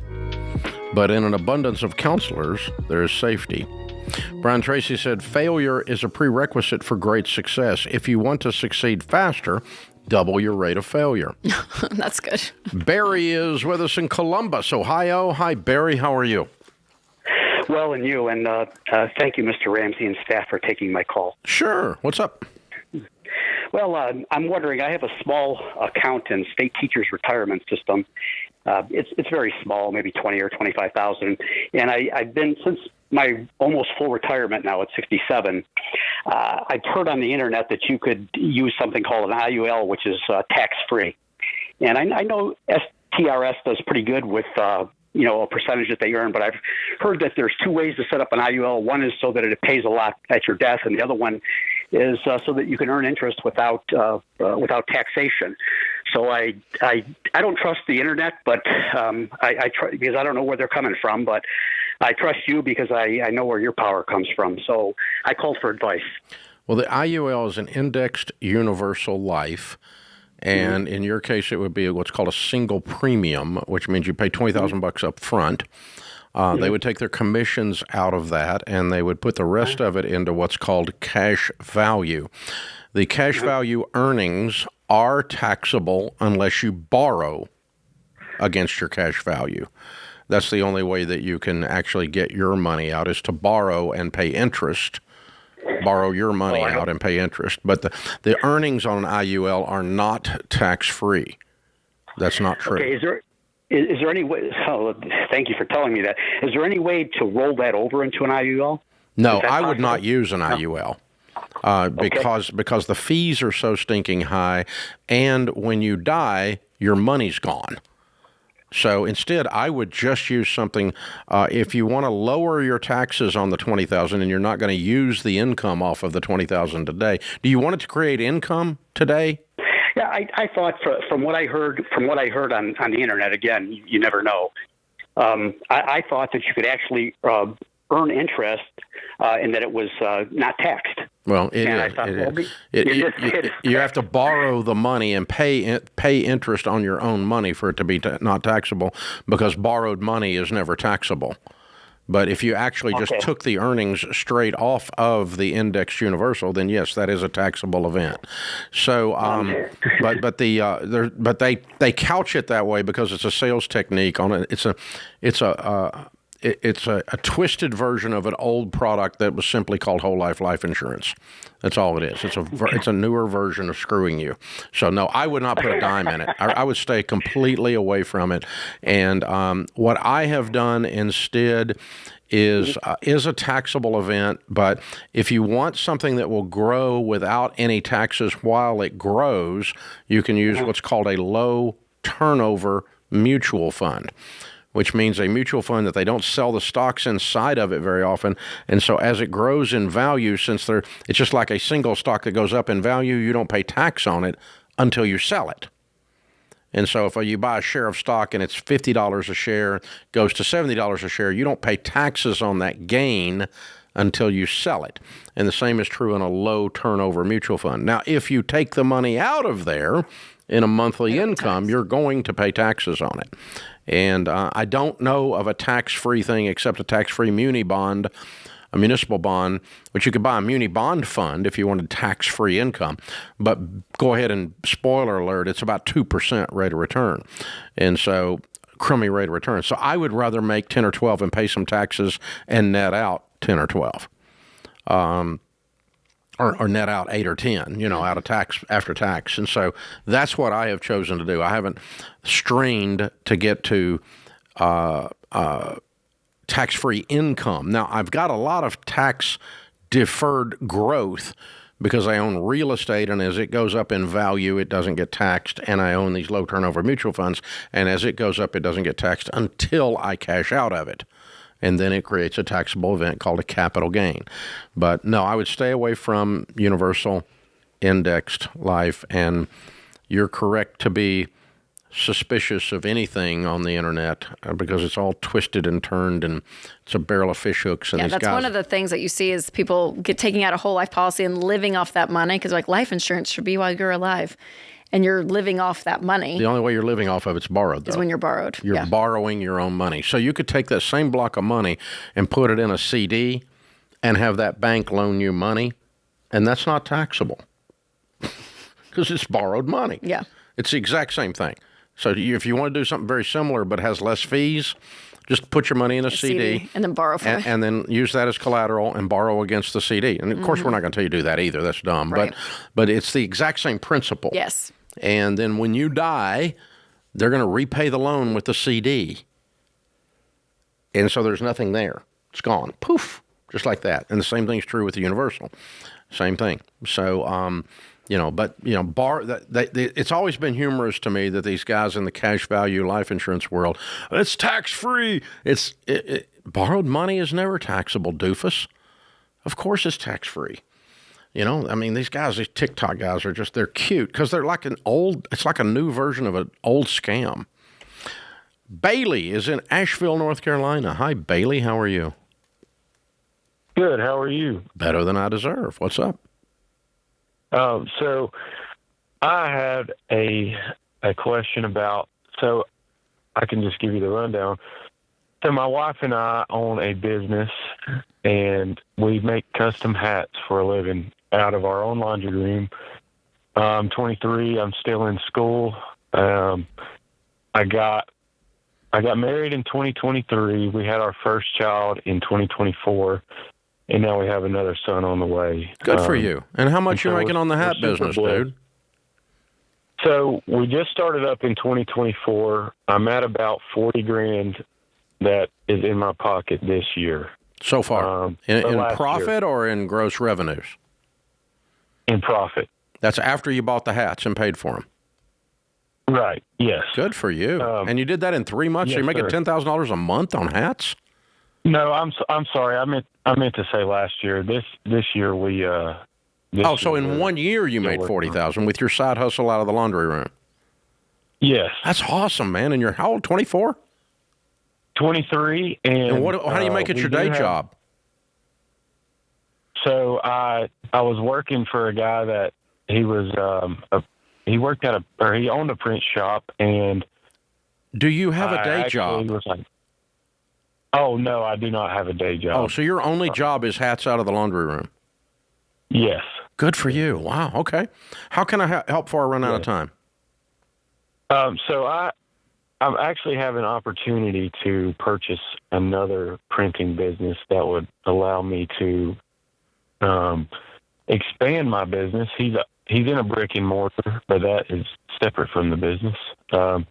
I would not do that. So you have a good thing going. Why are you dumbing it down and getting into a business that's dying? Your hat business is blowing up. Printing business is tough right now. Well, so he's kind of doing exactly what I'm doing, but he's doing screen printing. I'm doing hats. Yeah, but you don't have all the overhead. Right, I don't. Why would you want overhead? Well, the only purpose is for the location that the building is in. It's a great. Why do you need a location? Your laundry room's working great. Right, for sure. I'm kind of running out of room as well. Well, go rent something for $300 somewhere. Yeah, don't go purchase something big. Do not go buy a building and buy a business because your hat business is working out of your laundry room. No. These things are not connected. They're not connected. You are doing a great job. Take what you're doing and do more of it. Don't take on somebody else's problems. Okay. Because let me tell you, hat business, you're doing all this on the internet. You're marketing. A brick and mortar location does not sell you hats. If it does, go to the person that's got the brick and mortar location and rent 100 square feet of their front window from them. But don't take on the whole business. And no. Go do more hats, Bailey. Hats are working. That puts this hour of the Ramsey Show in the books. We'll be back with you before you know it. In the meantime, remember, there's ultimately only one way to financial peace, and that's to walk daily with the Prince of Peace, Christ Jesus.